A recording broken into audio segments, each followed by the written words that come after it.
반갑습니다. 그 역사 콘서트라는 것은 부담 없이 들으시는 사실. 신촌대학교를 처음 문을 열 때 제가 제목을 가라오케 그녀들 사람. 이 사람이 낮아지려면 어디까지 낮아져야 되냐. 아까 잠깐 노자 얘기를 했습니다만 노자가 늙을 노자 쓰는데 그 도덕경에서 뭐라고 얘기하느냐. 네, 마지막에 이렇게 와. 자기가 인생에 있어서 제일 슬픈 게 뭔지 아느냐 이렇게 얘기합니다. 뭐냐 그랬더니 그 쓰임을 받지 못해서 슬픈가 아니다. 나이가 들어갈수록 사람들이 나를 존경하는 게 난 너무 싫다. 이렇게 얘기해요. 사람들이 나를 어려워한다. 저 사람한테 말을 하려면 뭐 대단한 걸 가지고 가요. 그러니까 나이가 들어가면서 자기가 지위가 올라가고 사회적 위신이 올라가고 뭔가 사람들이 나를 어려워하고 이런 걸 좋아하는 사람도 있다고 나는 생각해요. 그걸 목표로 살아가는 사람도 나는 있다고 봐요. 그리고 엄마들도 자녀를 교육할 때 니는 그렇게 돼야 되지 않느냐라고 말할 수도 있습니다. 근데 저는 생각이 좀 다릅니다. 그렇게 가면 갈수록 뭐냐면 사람이 말라 들어가는 거예요. 늙어가는 거고. 2600년 전에 노자라는 사람이 그거를 먼저 깨달아서 얘기를 했습니다. 내가 하여튼 어디 공식 석상에서 노자 얘기를 참 잘하거든요. 나는 뭐 공자고 뭐고 간에 노자에게서 받은 감동이라고 말도 못합니다. 그런 얘기들 때문에 얘기를 하면 듣는 사람은 다 그렇게 얘기해요. 뭐 노자라 하는 것은 항상 보면은 뭐 자연으로 돌아가자 그러고 뭐 그냥 아무것도 하지 말자 그러고 그런 사람 아니냐고 많이들 그래요. 많이들 그래요. 도올 선생이 노자와 21세기를 가지고 그렇게 히트를 쳤는데도 불구하고 아직도 많은 사람들이 그렇게 생각한다. 왜? 노자를 본 게 아니고 도올 선생만 봤거든. 사람들이. 저 사람 되게 재미있다. 뭐 이런 거 봤거든. 그죠? 그 사람은 시청률을 위해서 그렇게 한 거예요. 그죠? 네. 근데 저는 그렇지 않습니다. 콘텐츠만 가지고 나오기 때문에 가라오케 근현대사 하는 거 제가 진짜 노래를 불러가면서 했어요. 역사에 대해서 잘 모르시더라도 그 어려운 세계사를 내가 어떻게 하지? 그러더라도 친근한 소재를 가지고 들어간다. 우리 마음속에 이미 그런 소재가 다 들어와 있습니다. 그러니까 너무 부담 가지실 필요가 없습니다. 말괄량이 캔디 하고 은하철도 999를 아십니까? 알고 있습니다. 예. 박사님 알고 계십니까? 다 알고 계시지? 네, 다 알고 계시잖아요. 그러니까 다 알고 있는 거를 가지고 한번 해본다라는 얘기죠. 물론 청소년들은 잘 모를 수도 있어요. 근데 캔디는 다 알아. 왜 그러냐면 그 이후로 멜로 드라마에서 많이 소재로 쓰여졌어요. 이게 순간순간에 많은 사람들에게 그게 보여졌어요. 그렇기 때문에 사람들이 그때마다 또 요새 있잖아. 네이버 검색. 그래서 캔디 이렇게 치면은 주로 요새는 그게 나오더군요. 그 백지영이 부르는 내 위에 캔디가 많이 나오더라고요. 그죠? 예. 그리고 진봉선이 패러디에 불렀던 내 위에 간디 뭐 이런 것도 많이 나오더라고요. 그래서 한민관이 뒤에 있으니까 내 위에 간디 뭐. 그래서 그 캔디라고 하는 개는 이라이자하고의 그런 은원관계에서 살짝 들어가서 그 다음에 어디로 가 갑자기 안손이라는 애가 딱 튀어나오더니 걔가 또 빨리 죽어.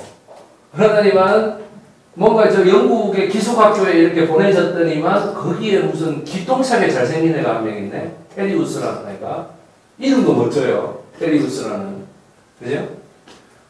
우리 어머님들이나 지금 한 90년대에 초중 고등학교 이쪽을 다녔던 학생들 같은 경우 테리우스에 가면 깍 가요. 왜냐면 신성우라는 가수 때문에. 그죠? 신성우하고 최씨라하고 결혼할 뻔하다 말았지 않습니까? 제가 군대에 있을 때 헤어졌거든요. 그래서 그때 우리 하사관이 그랬어요. 이거는 전군 사기 진작에 큰 도움이 되는 기사. 그렇게 얘기를 했어요. 전 군인들이 아마 이 헤어졌다 하는 이 기사를 보고 아마 박수를 치고 좋아했을 것이다. 왠지 그죠? 너의 떡이 더 커 보인다 뭐 이런 것 때문에. 그렇지 않겠습니까? 원래 그 성인 문자라면 남의 불행에 기뻐해서는 안 되는데 우리나라 군인들은 다 소인배들이라서 좀 그렇게 한 것 같아요. 농담이고 나도 그게 군대에 있을 때 나도 왠지 기분이 좋더라고. 우리는 군에서 이렇게 썩고 있는데 이런 생각을 또 했거든. 그래서 이 캔디라고 하는 이 만화는 어떤 만화냐? 일본의 순정 만화입니다. 일본의 발음도 아주 재밌는 이라가시 유미코라는 사람이 했습니다. 요게 사실은 1976년부터 84년까지 저작권 소송에 휘말려 있었습니다. 이라가시 유미코는 내가 썼다. 다른 사람은 내가 썼다. 그러면 백이성이 볼 때는 어떻느냐? 이 사람이 썼습니다. 이 사람이 만화가입니다. 만화를 그렇게 그립니다. 제가 늘 말하지만 일본의 만화 수준이라는 것은 한국으로 치면 최고급 작가를 넘어서는 수준입니다. 우리나라 사람들이 생각하는 만화라고 생각하는 그런 걸 하시면 안 됩니다.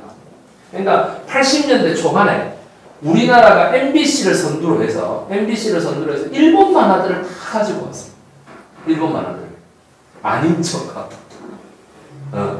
그 생각나는 일본 만화 혹시 있으십니까? 80년대 초반에. 마징가 세트. 그렇죠. 네, 또 뭐. 좀 남성적인 마징가 세트. 또 다른 거는 어떤 거 있어요? 짱가. 은하철도 보고도. 예, 연하철도 보고 오늘 할 것도 마찬가지입니다. 임박사님은 어떻게? 80년대 우리가 예, 아무거나 하나 생각나는 텔레비 만화 애니메이션 있으면 한번 얘기해 보시죠. 코난, 예, 드래곤볼. 그거는 94년도 이상한 나라의 폴도 있어요. 이상한 나라 앨리스, 폴, 이상한 나라의 그다음 또 혹시 요술공주 민키라고 이런 거 생각하세요? 맞아. 그다음에 꼬마 자동차 붐붐, 바람돌이 이야기. 지금 제 입에서 나오는 게 다 일본 만화예요. 그 다음 또 하나 있죠. 가장 대표적인 일본 같지 않은데 일본인 거. 빨강머리 애. 예. 빨강머리 애. 그 다음, 아까 말씀하셨죠. 미래소년 코난이라든지. 예. 여러분들이 생각하실 때, 그런 만화가 일본 만화. 맞습니다. 일본 만화. 그 다음에 무슨 응답하라 88에서 이 주인공 해리의 그 남동생이 일진들한테 이렇게 왜 당하고 있을 때 싸울 때 나오는 용감한 소년 에스테반 이거 다 일본 만화. 그 주제가가 나오죠. 그 다음에 또 일본 만화가 마린보이라는 거예요. 뭐 바다의 왕자 마린보이라는 거 있잖아요. 그거 박태환 때문에 사람들 다 알대. 박태환 때문에. 그래. 박태환이 뭐 달리 별명 지을 게 없잖아요. 이거 마린보이 하는 거지. 네. 그런 것들이 전부 일본 만화입니다. 일본에서 와서 번역된 만화가 되겠습니다. 일본에서 70년대에 많이 그리고 가장 또 알려진 건 건담, 그리고 메칸더 V라든지 이런 메칸더 V는 제가 잊어버릴 수가 없습니다. 왜 그러느냐? 지금도 우리 조카들이 메칸더 V를 보면은 디자인만 보고 환장을 합니다. 건담은 지금도 그 건담을 수집해서 경매에 붙이는 여학생들이 있어요. 서태지의 취미가 건담 모으는 거라면서요. 일본까지 가가지고 건담 진품을 경매로 사가지고 뭐 이런 애잖아요. 희한한 희귀고몰이적인 게 있는 거지. 건담만 가지고 그래도 김건모보다 낫다고 생각합니다. 결혼도 했고 자식도 있고. 그렇지 않습니까? 결혼을 2번이나 했죠. 2번이나. 그죠? 예. 첫 번째 한 사람하고는 안 했다고 자꾸 우기고 막 이러다가 정우성이가 사업 잡아내니까 했다. 그래. 정우성만 불쌍한 난 정우성 너무 좋아하거든요. 전 여자로 태어나면 여자로 태어나면 정우성을 사랑할 것 같아. 진짜. 여자로 태어났으면. 그렇지 않아요? 그 반대하는 남자, 조건만 듣고 반대하는 남자를 사진을 못 봤는데 장모가 기세 좋은 장모가 말이지 어디 우리 딸이라고 하는데 남자가 정우성같이 생긴 남자가 딱 있다고 생각했어. 장모가 말할 거예요. 내가 아휴 잘생겼네. 조건 보고 따질 게 아니고. 그러면서 아유 왜 이래 잘생겼어요. 우리 딸을 어떻게 내가 떼어놓지. 이런 생각. 내가 말하겠다 뭐 이런. 저도 뭐 딸딸이 아빠라서. 일본의 순정 만화입니다. 이 공간적 배경이 어디인지 아십니까? 공간적 배경. 주 배경과 서브 배경으로 나뉘거든요. 주 배경이면 미국의 시카고입니다. 시카고. 예, 시카고. 서브 배경은 어딜까요? 전 유럽 전체. 전 유럽 전체. 그러니까 이 만화를 보시게 되면 그 사람들이 멜로 드라마에만 너무 이렇게 치중을 하시는데 그게 아니고 어떻게 저렇게 역사적인 배경과 지리적인 배경을 다 통틀어서 저렇게 지었을까 할 정도로 놀라게 돼요. 정말. 그래서 이 말괄량이 소녀 캔디, 들장미 소녀 캔디, 뭐 캔디, 뭐 이렇게 다양하게 불리는 왜 이렇게 다양하게 불릴까요? 우선 일본에서 번역됐다라는 티를 안 내야 되죠. 그 다음 두 번째, 두 번에 걸쳐 방송됐으니까 그때마다 똑같은 제목 쓸 수는 없잖아요. 그렇잖아요? 네, 그러니까 바꾼다.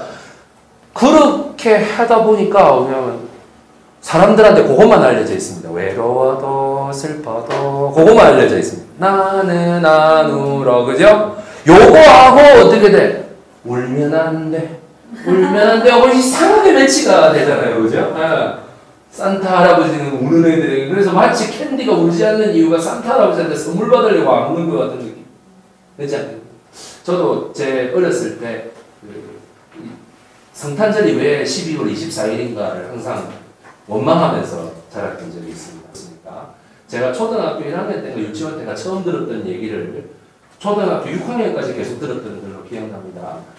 산타 할아버지가 선물을 주는 기준에 대해서 우리 집안 어른들이 얘기를 하는데 산타로 내가 그랬습니다. 울면 안 되니까 안 울면 되지 않느냐 그러니까 그렇지 않다는 거예요. 전 세계 애들이 얼마나 많은데 그 변별력을 갖추려면 우는 것만 가지고 안 된다는 거야. 그래서 그때부터 내가 변별력이라는 단어를 알았어요. 그래서 내가 그럼 뭐 해줘야 산타가 성적을 그렇게 본대요. 그러니까 12월 24일이니 1학기와 2학기의 성적을 토대로 해서 이 아이에게 선물을 줘야 된다 말아야 된다를 본다는 거예요. 그러니까 항상 아이고 네가 시험을 못 쳤으니 산타가 이대로 하면은 선물을 안 주겠구나. 그리고 선물도 등급이 나누어진다는 거야. 이게 이 루돌프의 이 썰매에서 이렇게 뿌려지는 선물이 있대. 아무나 받아가라. 그러니까 그런 것밖에 못 받는다 니는.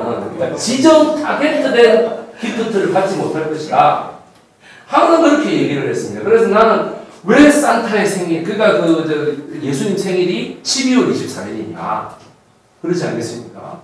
부처님 오신 날 좋잖아요. 4월 말에서 5월 초 사이에 음력으로 딱 되지 않습니까? 그렇지 않습니까? 그러면 1학기, 2학기 성적에 좌우될 이유가 없죠. 그죠? 네. 그랬는데 나는 항상 보면서 뭐냐면 아니 왜 산타가 12월 24일이라 가지고 하필이면 겨울방학이 보통 12월 18일에 겨울방학이 되니 방학이 성적이 안 좋을 경우에는 방학이 즐겁지가 않죠. 방학 시간. 그리고 애들에게도 얘기를 합니다. 내가 산타가 성적을 보고 그렇게 준다냐. 그러면은 그래서 사실은 그 친구에 의해서 그게 깨졌습니다. 초등학교 4학년 때 산타가 세상에 매일매일 바보 같은 자식아. 무슨 내 보고 그렇게 얘기하더라고. 그죠? 네, 산타가 성적을 보긴 뭘 봐? 있지도 않은 사람. 그래서 걔가 똑같은 초등학교 4학년이었는데 1차 동식 파괴를 하고 초등학교 5학년 때 담임선생님이 최종 유권 해석을 내렸습니다. 산타는 없다. 너희에게 선물 주는 건 다 아버지나 할아버지가 한밤중에 너희 자는 동안에 주는 것이다. 선생님, 산타가 성적을 본다던데요. 그게 무슨 헛소리를 하고 있는 거예요? 내 혼자만 간직했던 그 동심이 깨지는 순간이었어요. 그만큼 학교 선생님이라는 게 절대적인 권위를 갖고 있었던 거죠. 뭐 여담입니다만은 우리 한국의 근현대사에 있어서 존경받는 선생이 되려면 시골로 가는 거예요. 왜? 도시에서는 선생이라는 것은 막 여러 지식인 중에 한 사람이거든. 그렇지 않겠어요? 이 학교 저 학교 옮겨다닐 수 있으니 부부가 갑이란 말이죠. 시골에서는 어떻습니까? 변호사가 있습니까? 의사가 있습니까? 한의사가 있습니까? 공무원이 뭐 살갑기를 합니까? 은행이 있습니까? 뭐가 있습니까? 교사가 전부 다 하는 거예요. 교사가 플랫폼의 역할을 하는 거죠. 선생님이라고 그걸 데리고 은행에 데려다 준다든가. 그러니까 교사가 최고의 지식인이에요. 그 사람. 그러니까 월급이 똑같으니 기왕 마음 한번 편하게 버는 것 같으면 시골 가도 괜찮다라는 게 우리 얘기에서 뭐 처음 듣는 얘기처럼 처음 듣는 얘기입니다. 네. 산타가 성적을 본다 이런 얘기 처음 들으시는 거죠? 네, 한번 써먹어 보시기 바랍니다. 상당히 괜찮습니다. 이 효과가. 그래서 공부를 열심히 해야겠구나. 그래서 이게 이제 동심이 중학교까지만 연결될 것 같으면 만약 된다면 그런 학생은 없겠습니다만 만약 된다면 수학 공부를 하게 하는데도 상당히 효과적이지 않겠느냐. 산타가 수학 성적을 본단다. 그건 그렇지 않습니까? 그래, 왜냐하면 중학교쯤 가면 이제 수학 싫어서 안 하잖아요. 내가 뭐라고 뭐 구구단만 하면 되겠지. 그러면서 그러지 않겠지. 예, 그렇습니다. 그 미스키 교코라는 사람이 작가다. 작화를 이라가시 유미코가 했다. 근데 미스키 교코가 했던 거는 뭐 전체 한 20% 정도라고 보고요. 이라가시 유미코가 한 80%를 다 그리고 다 했다라는 거죠. 그러니까 미스키 교코가 일본에서 이 캔디가 히트를 치니 갑자기 저작권 소송을 걸었습니다.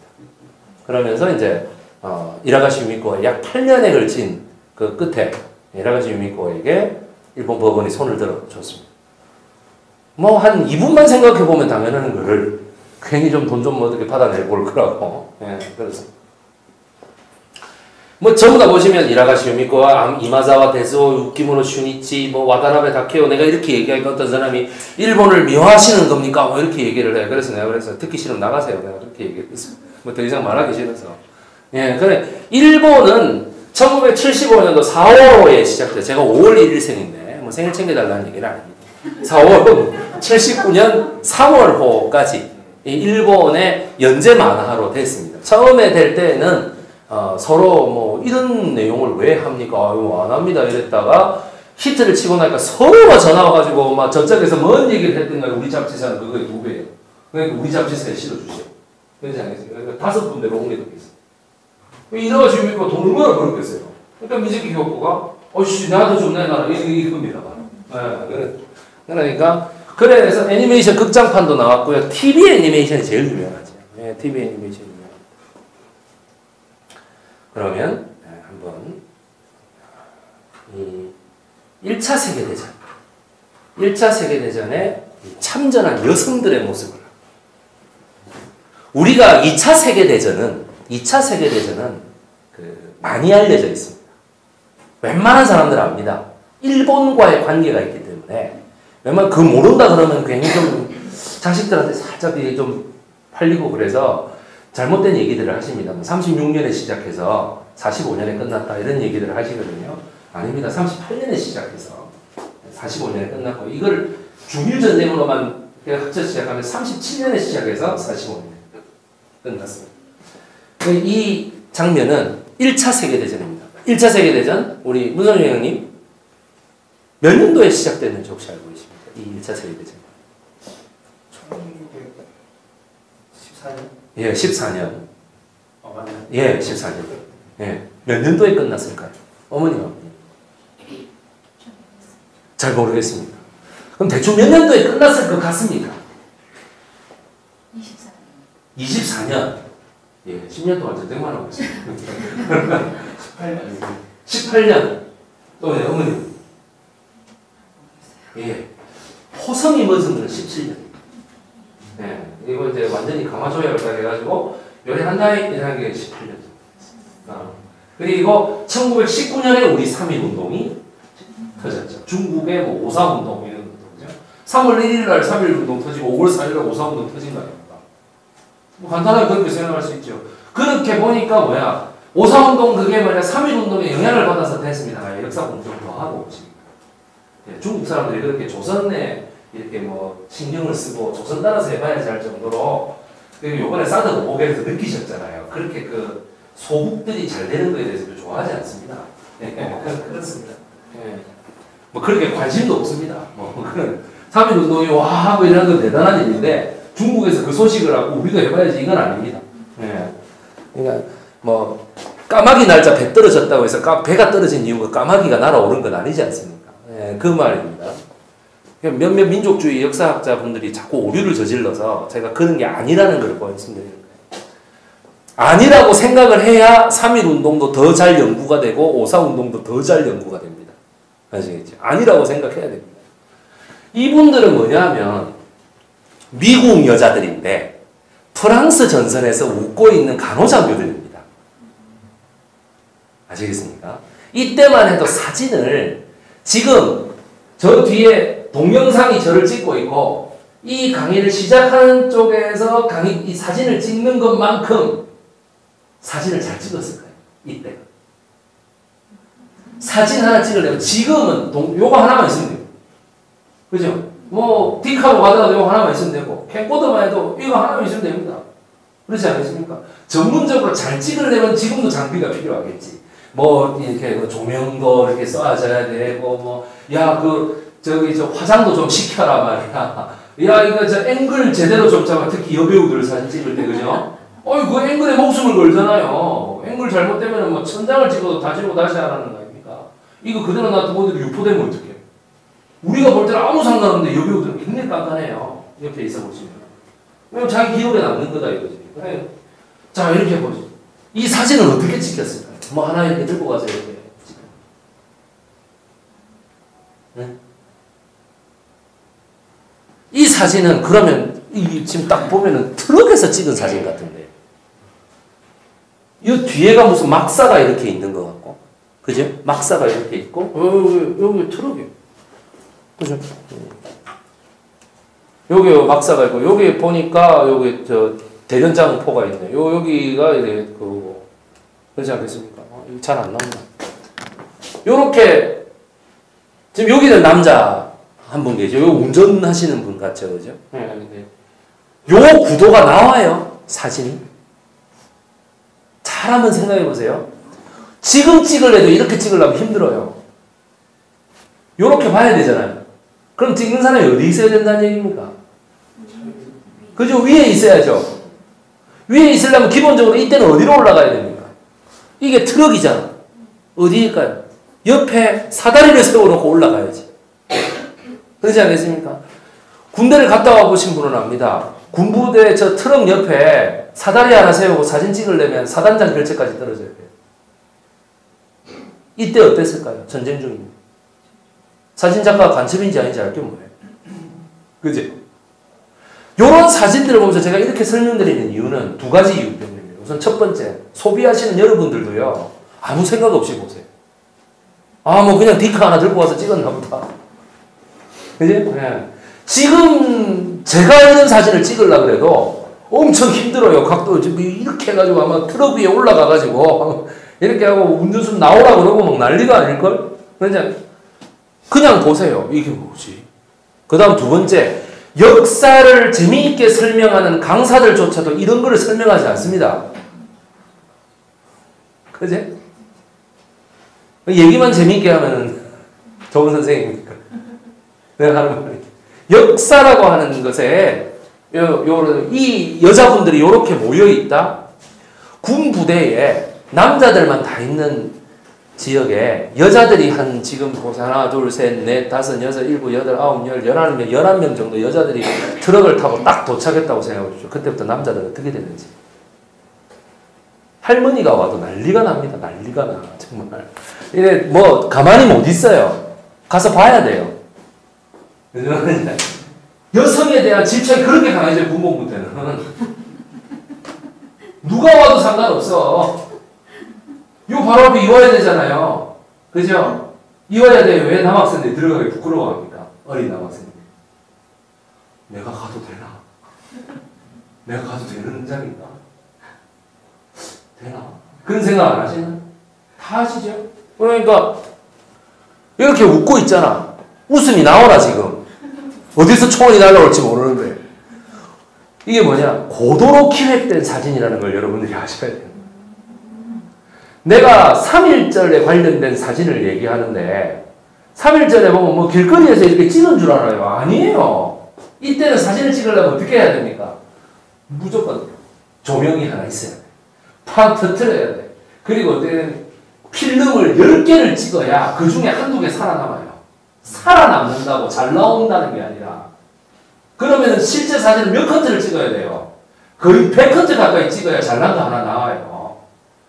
왜 그렇습니까? 전부 다 사진을 가져가서 암실에 들어가서, 맞죠? 암실에 들어가서 물에다 넣어야 되잖아. 그것도 특수 약품을 탄 물에다가 넣어보고 어떻게 돼? 살아남는 거를 건져야 되는 거잖아요. 그 과정을 아시나요, 여러분들이? 그걸 이렇게 건져가지고 어떻게 돼? 잘 말려서 현상을 해가지고 한 3일 있다가 사진이라고 나와. 그럼 액자 작업하는데 또 한 일주일 걸려요. 그죠? 그렇게 되면 사진 한 장 현상하는데 얼마 걸려? 1910년대에. 2달 넘게 걸려, 2달. 이 사진 찍은 사람들 실제 군인이라면 다 죽었을지도 몰라요. 그래 놓고 종군 기자라 하면서 신문에 나와요, 이렇게. 며칠 걸로. 오늘이 5월 4일이다. 사진은요, 3월 27일에 찍었다. 그럼 며칠 걸로 나와요? 5월 3일. 사진도 사료다.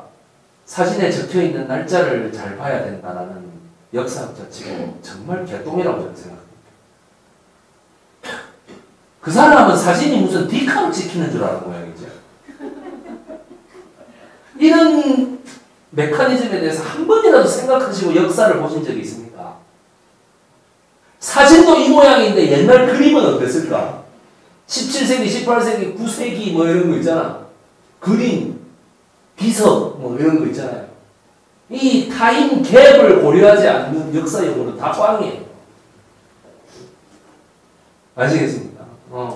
그러니까 지금은 뭐 유력 정치인이 중국에 가가지고 행사를 해도 현장 생중계가 되기 때문에 옛날도 그런 줄 알아요, 사람들이. 제가 이제 여러분께 묻겠습니다. 1914년 5월 달에 발발되었던 전쟁을 사람들은 기록 사진이나 기사를 몇 월 달에 보고 몇 월 며칠 거라고 생각했을까요? 소비하는 사람들은, 언론을 통해서 보는 사람들은 7월 달에 봤겠지, 7월 달에. 그럼 7월 달에 간다는 거를 사진 작가나 신문이 꼭 아니라도 상관없는데 그 사람들은 알아요, 몰라요? 알죠? 사진 작가도 다 알죠? 이 사람은 왜 사진 한 장 찍기도 어려운 시절에 보내주려고 사진 찍지, 그러면 지 혼자 간직하려고 사진 찍습니까? 알잖아요. 그러니 어떻게 될까? 5월 달에 7월 달에 나올 걸 생각하고 반팔을 입힐까요? 긴팔을 입힐까요? 반팔을 입히지 않습니까? 그러지 않겠습니까? 왜? 역사학자들이 사진 기술의 역사를 모르거든. 그런 거 생각을 안 해봤거든. 그러니까 역시 1914년 7월 4일 날 전황이 이랬습니다라는 미친 소리라고. 아시겠지? 이게 7월 4일이에요. 라면서 굉장히 큰 거 발견한 것처럼 얘기를 해. 사실 원본이 아니면 어떡할 건데. 6개월이 미뤄져요, 그러면. 원본이 상실될 수도 있다라는 것도 생각하겠죠. 유명한 사진작가 같으면. 그렇지 않겠습니까? 그러면 7월 달에 나올 수도 있고 어떻게 돼? 11월 달에 나올 수도 있잖아. 긴팔, 반팔을 떠나서 이쪽에 겨울옷을 입힐까요? 안 입힐까요? 어떤 사진은? 입히겠죠. 맞잖아요. 그죠? 그럼 얘들은 사진을 찍는다라는 그거 하나만 좋아가지고 어떻게 돼? 겨울옷을 입든 여름옷을 입든 긴팔을 입든 상관없는 거야. 딱 연예인 스틸샷이죠. 온갖 복장으로 다 해보잖아요. 그죠? 그 중에서 제일 좋은 거 몇 개 골라가지고 방송에 내보내는 거 아닙니까? 맞잖아요? 이것도 마찬가지예요. 옛날에 사진을 나 사진 찍었다 이러면 다들 난립니다. 야, 정말 대단하다. 야, 그거 찍히면 영혼이 빼앗긴다. 많이 찍히면은 귀신이 와가지고 이렇게 잡아간대. 여러분, 그런 얘기가 한간 유언비어라고만 생각하지 마세요. 왜? 전쟁터에서 그런 얘기 들었다 생각해보세요. 어떤 기분이겠는지. 맞죠? 그럼 이 여자들은 기분 좋게 찍었을까, 나쁘게 찍었을까? 우리가 이렇게 한번 생각해볼게요. 좋게 찍었어요. 나쁘게 찍었어요. 기분 나쁘지? 그러니까 어떻게 돼? 얘 같은 경우에 나오려고 해요, 안 해요? 지금 이 표정 보세요. 제가 방금 한 설명을 말씀 안 드렸으면 이 표정이 이해가 되십니까? 전혀 안 되죠? 이게 재미있는 역사 이야기. 역사 이야기를 무한도전처럼 한다고 재미있는 게 아니에요. 사진 한 장 가지고 역사 설명을 할 수 있어야 돼요. 그럼 얘는 도대체 며칠 날에 찍은 건데 나도 몰라요. 몰라요. 그렇기 때문에 어떻게 역사가 어렵다는 거예요. 아시겠습니까? 그렇게 딱딱 맞아떨어지지 않습니다. 역사라는 게. 왜 맞아떨어진다고 사람들이 다들 생각하고 연구자들까지 그 모양을 하고 그 소비하는 사람들까지 그 모양을 하고 강의를 주최하는 사람들까지 딱딱 맞아떨어진다고 자꾸 생각하게? 지금처럼 생각해버리기 때문에. 이게 바로 이 에드워드 할레트카의 역사란 무엇인가 제3장에 나오는 현재성의 오류라고 하는 겁니다. 이렇게 설명을 해주고 학생들한테 3장을 읽어오라고 얘기를 해야죠. 그래야 학생들이 재미나게 보지 그걸. 아, 교수가 설명해 준 게 나온다. 그렇지 않겠습니까? 그러니까 어떻게 그때부터는 얘들이 다른 거를 봐도 그냥 비평하면서 볼 수 있게 돼요. 그렇지 않아요? 혹시 중고등학교 국사나 세계사나 사회나 혹은 대학교에서 교양 국어나 교양 역사 가운데 사진 한 장이라도 이렇게 설명 들으신 분 있으면 손 한번 들어보십시오. 그래서 제가 강의에 나선 이유입니다. 아시겠습니까? 네. 아, 정말. 아니, 뭐, 웃기십니까? 아, 그렇습니다. 예. 이게 간호장교의 모습입니다. 이런 사진은 작업하세요. 찍은 거예요. 앞선 사진은 뭐야? 여자들이 미인이야. 그러니까 사진 작가들이 저를 보세요. 웃으세요. 보았는데 어떻게 돼요? 이러고 있으면 이상하잖아. 그러지 않아요? 울고 있으면 이상하잖아. 아니, 어때? 하나도 없는 거예요. 결혼사진 찍어보신 분은 다 찍어보셨을 것 같아요. 결혼사진 찍어보신 분은 알 겁니다. 코디가 아무리 웃으라 그래도 우리는 웃어. 이렇게 웃는데 어떻게 돼? 찍어보면, 현상해보면 아주 뭐같이 나와요. 저 뒤에 황경 작가도 찍어봤어. 결혼사진. 정말 있잖아. 우리가 봤을 때는 반대소 수준으로 이렇게 찍어야 그렇지 않겠습니까? 진짜 조금 웃는 걸로 나올 지경이에요. 그럼 아까 그 여자들은 몇 천 장을 찍었겠냐고 저거를 한번 생각해보세요. 마음에 드는 미소가 나올 때까지. 그렇지 않겠습니까? 이 사람들은 안 예쁜 거야. 아시겠습니까? 그러니 뭐야 톱질만 하세요. 이렇게 되면 톱질만. 그렇지 않겠습니까? 맞죠? 롱목에서 현재 나연석 PD가 촬영하고 있는 윤식당에 왜 윤여정이가 주방에만 있습니까? 안 예쁘잖아. 주방에만 있잖아요. 손님 와도 이렇게 보고 그잖아.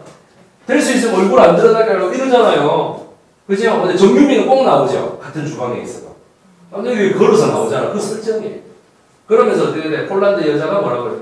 다 배웁니까? all actor and actress 이렇게 얘기하니까 저 여자가 예쁘더라 어쩐지. 그 폴란드 여자가 그렇게 얘기를 하는 거야. 저 서빙하는 여자가 너무 미인이더라 했다.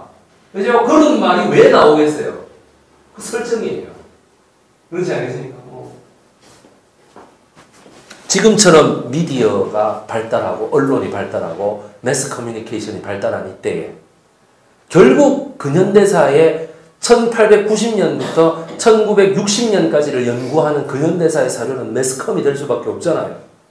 그 전의 세상하고 그 후의 세상하고 달라진 점이 뭐냐면 매스컴이 있느냐 없느냐의 차이거든요. 정도전이가 조선을 건국할 때 무슨 매스컴이 있었습니까? 사람들 말 빼고는. 그렇지 않겠어요?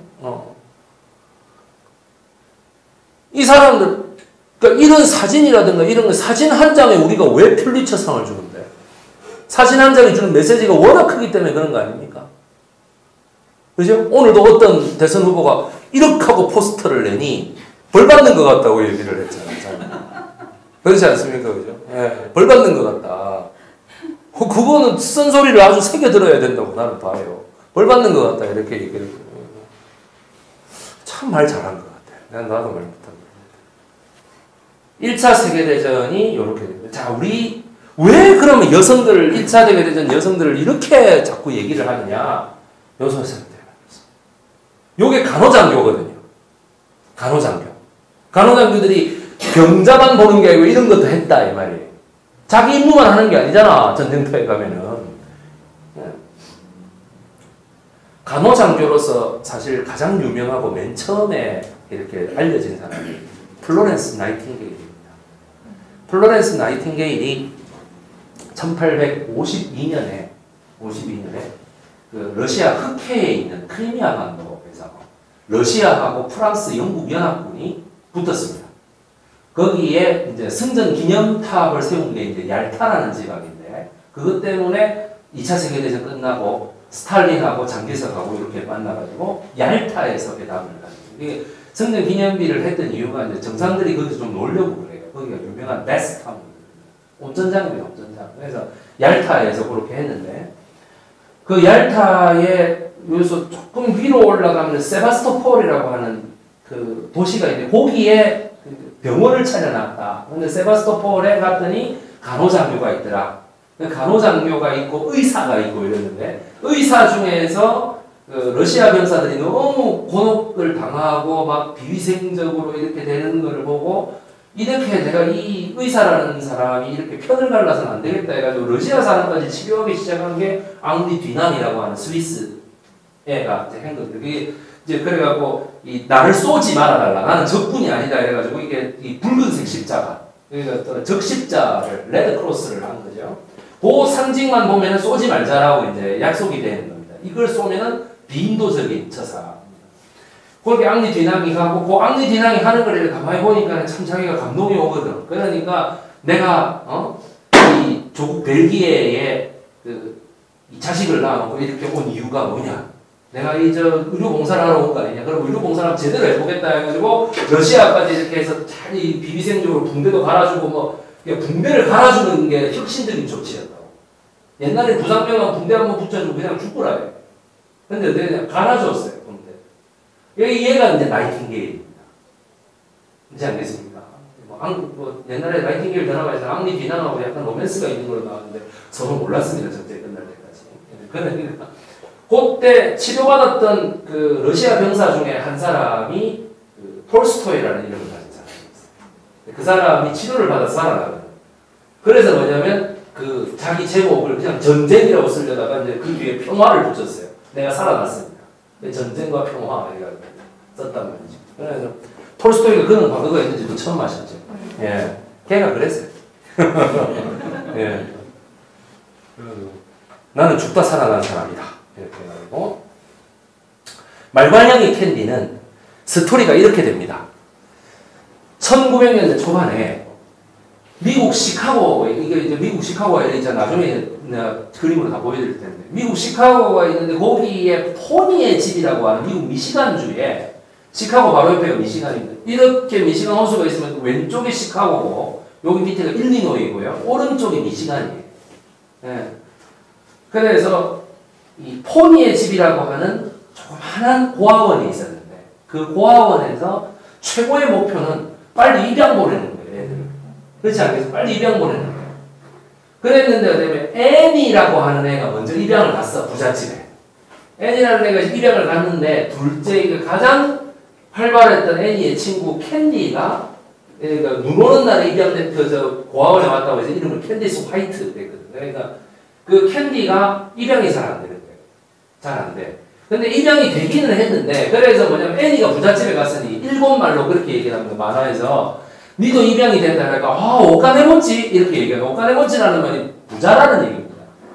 아 부잣집에 나도 가는 거냐 이렇게 말을 하는 거예요. 근데 부잣집은 부잣집인데 애니 집보다 훨씬 부잣집인데 니는 정식 양녀로 가는 게 아니다.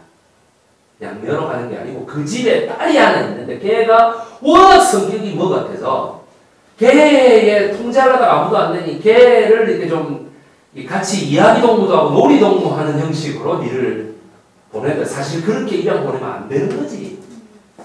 사실 그 고아원 정책으로 보면 그 포니 선생님하고 레이 선생님 굉장히 잘못하는 거 있는 거죠.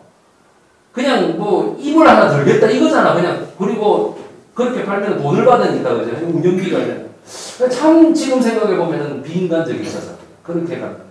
그래서 뭐냐면은 그 아드레이 패밀리로 갔더니 그 아드레이 패밀리에서 그 못된 남매 이라이자와 그 닙이라고 이 두 사람이 에르로이라고 하는 아드레이라고 하는 큰 패밀리 안에 프렌치 패밀리가 이렇게 있는데 거기 중에 라건이라고 하는 프렌치 패밀리더라. 그러니까 이라이자 라건, 일 라건 이렇게 했는데 얘가 이제 라건에다가 들어갔다 이 말이에요. 그런데 거기에 어떻게 되냐면 이제 아드레이 가문에 직통이 있어요. 직통이 있는데 이 애가 뭐냐면은 파티에 갔다가 제가 새로 들어온 양녀냐 그랬더니 그냥 이야기 동무야 그랬는데 걔한테 뿅 가요. 이 남자애가 앤서니라는 남자, 안소니 우리가 이 직통 손자입니다. 얘가 가장 말빨이 세고 얘가 가장 고귀한 혈통인 거지. 근데 얘가 정작 이 큰어머니 아드레이 큰어머니가 볼 때는 가장 천하디 천한 이 캔디스 화이트한테 관심을 끌고 있으니 이때부터 전 집안이 그냥 캔디한테 다 휴밀리에이팅 학대를 해버립니다. 이라이자는 우리 집에 저런 게 있다는 게 불쾌해 빨리 쫓아내야지 뭐 이런 식으로 원금을 돌려줄 테니까 뭐 빨리 집에 가라 그래 뭐 이런 식으로 하기도 하고 그래서 이제 아는데 그때 안소니를 중심으로 해가지고 몇 명이 이렇게 모이거든요. 그 걔가 이제 이름이 뭐냐면 아리스테아 이 브랜치 패밀리 중에 콘웰 가문이 있더라. 이 아드레이가 있고 콘웰이 있고 이 직통이 있고 락은이 있고 이렇단 말이죠. 근데 락은 쪽은 다 그거고 저기 아주 못된 애들이고 이쪽 콘웰 쪽은 뭐냐면 이 형이 아리스테아 그다음에 동생이 아치볼트 여기 아주 좋은 애들이란 말이지. 이 애들은 적통 안소니를 굉장히 좋아합니다. 굉장히 좋아합니다. 그래가지고 이 남자 3명이 항상 캔디를 호비하죠. 그리고 남자 3명이 소설을 해내보면 캔디한테 마음이 있어요. 다. 안소니가 제일 먼저 죽죠. 말을 타다가 자빠져 죽죠. 이라가시 유미코가 이 부분을 창조해냅니다. 뭐냐? 바람과 함께 사라지다에서 클라크 게이블하고 비비안 리의 이 딸이 말을 타고 장애물을 넘다가 말이 꼬부라져가지고 못 부러져 죽거든. 그거에서 딱 모티브를 얻어가지고 이 안소니를 죽여버려요. 그때 이 자기 딸의 시청률을 올리려고 이 독자들에게 많이 사보게 하려고 비극적 요소를 넣었는데 이것 때문에 지금까지도 협박에 시달립니다. 이래가지고 어째서 우리 안소니를 죽이느냐? 그래서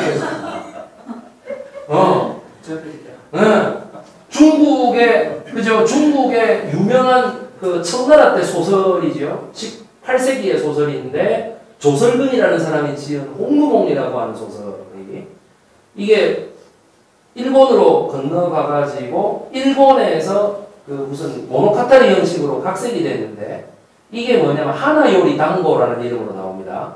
얘가 우리나라 말로 번역이 돼서 뭐냐면 하나요리 당고가 꽃보다 남자 이 말이거든. 꽃보다 남자.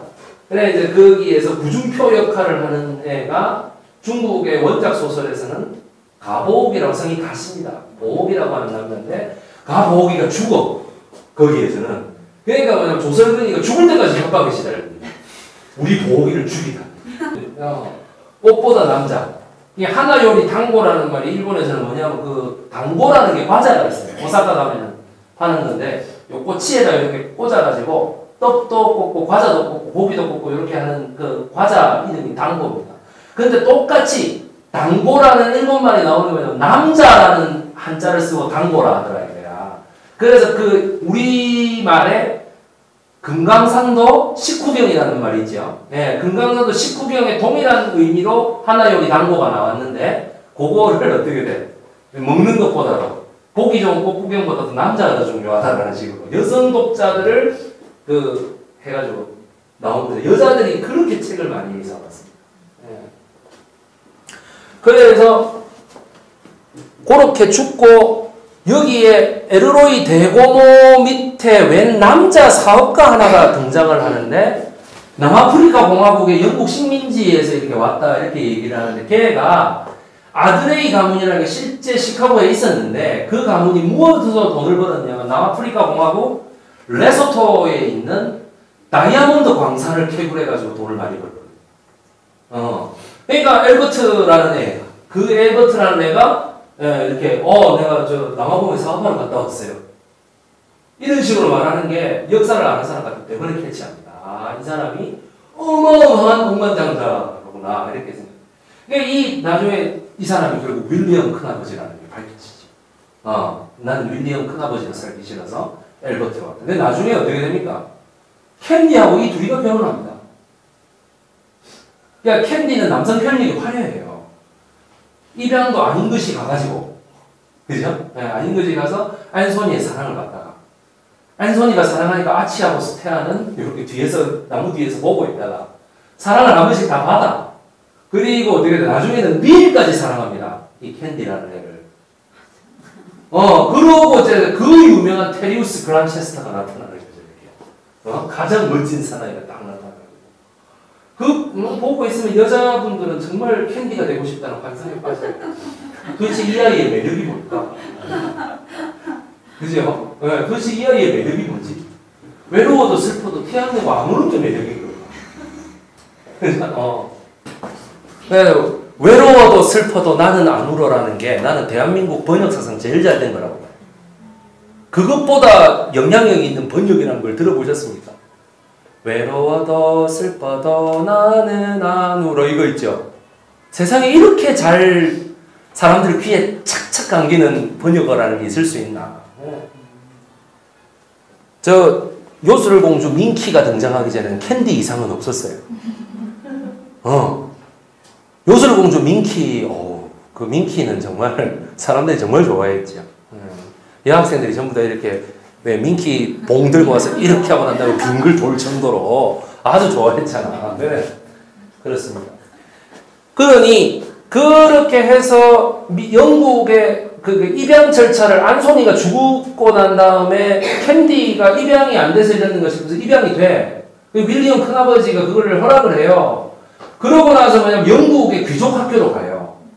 귀족 학교로 가는데 귀족 학교 기숙사는 다 대부분 3인 1실이거나 2인 1실인데 돈 내는 만큼 1인 1실로 해줍니다. 1인 1실 독방이 누가 될 것이냐 했는데 이라이자는 지가 갈 거라고 생각하잖아. 근데 이라이자는 아니고 이쪽은 브랜치의 딸이기 때문에 아닌 거예요. 윌리엄이 안소니가 자기 대신에 캔디를 입양시켰잖아요. 그럼 적통 정손인 거예요, 얘가. 입양이 됐지만. 그러니까 얘가 독방에 들어갑니다. 이라이자는 이것 때문에 눈에 불이 납니다, 완전히. 이 질투에 완전 어디서 감히. 그래서 사람들 다 있는 데서 얘가 입양하라고 막, 얘기를 해요. 사람들 다 있는 데서. 그러니까, 입양하다 가까이 안 할래 이러는데 그 중에 딱 3명만 좋아하더라. 테리우스. 그다음에 패트리시아 오브라이언이라고 하는 프랑스의 니스 지방에서 자랐던 애가 귀족 학교로 이렇게 왔는데 얘가 나중에 스테아하고 이렇게 되게 좋아하지는. 그리고 되게 같이 입양됐던 같이 고아원에서 지냈던 애니가 거기 귀족 학교로 왔는데 이라이자가 그렇게 캔디를 보고 저 입양됐다 이러는 거 보니까 막 지가 입양 가라고 얘기를 안 해요. 안 하고 이렇게 나 모르는 척 하자 이거예요. 캔디가. 캔디가 제일 많이 웁니다. 외로워도 슬퍼도 안 울었는데 애니가 편지를 보내서 이제 니하고 내하고는 모르는 사이로 좀 했으면 처음 만나는 사이로 했으면 좋겠다 하니 그렇게 울어요. 난 네가 입양될지 몰랐다. 그 소식을 다 들었겠지요. 그런데 자기도 자기 부잣집 가서 좋아했고 캔디가 얘가 그랬다면 살짝 통쾌한 감정이 들었을 텐데 얘가 완전 억만장자의 적통 손녀가 됐다고 생각했죠. 그리고 독방을 딱 차지하고 왔어 영국 국제학교에. 그렇지 않겠습니까? 와 이거 미치는 거지 이 사람이. 그리고 여자 독방은 캔디가 쓰니 테리우스가 처음에 뭐라 그러죠? 입양됐건 말았건 독방은 독방끼리 논다. 남자 독방은 나 안 하다. 그러면 당연히 니 거라는 게 그렇지 않아요? 사실 테리우스의 이 의식이야말로 성민사상이죠. 성민사상. 내 이름은 김삼순이 왜 힘들 쳤습니까? 현빈을 삼식이 수준으로 끌어내렸기 때문에. 맞죠? 삼순이가 지에 맞췄잖아요. 그러니까 히트를 쳤지. 캔디가 왜 히트를 쳤어요 그러면? 테리우스를 캔디 수준으로 끌어내린 거예요. 이게 이라가시 유미코의 이 작품의 그 미즈키 교포는 절대로 이렇게 쓰려고 하지 않았어요. 아주 선민적으로 노블레스를 강조해서 쓰려고 했는데 근데 그렇기 때문에 일본 재판부도 그렇게 판결을 해줘. 왜? 이런 근본적인 그게 없다면은 캔디는 캔디가 아니에요.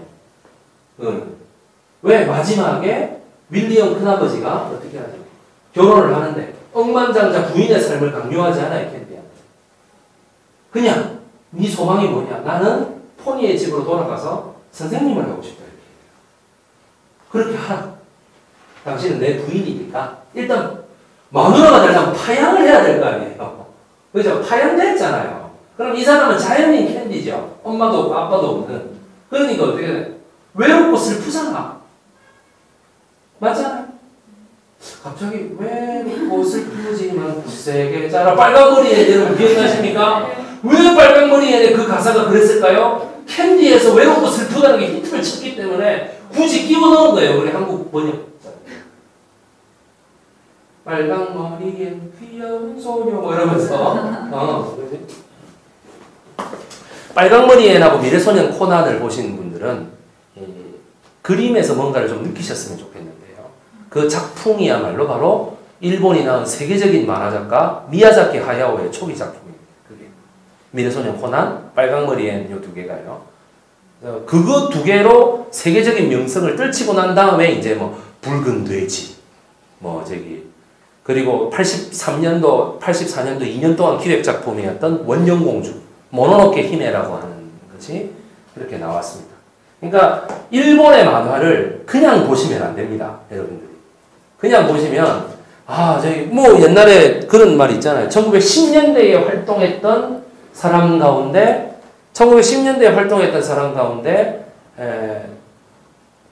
실제 미야자키 하야오 같이 할 수 있는 사람 누가 있을까요? 김소월 같은 사람. 그렇잖아. 9살 나이에 엄마야 누나야를 썼던 사람. 그죠? 14살 나이에 진달래꽃을 썼던 사람. 14살에 이제 주식 투자와 같이 하는 그걸.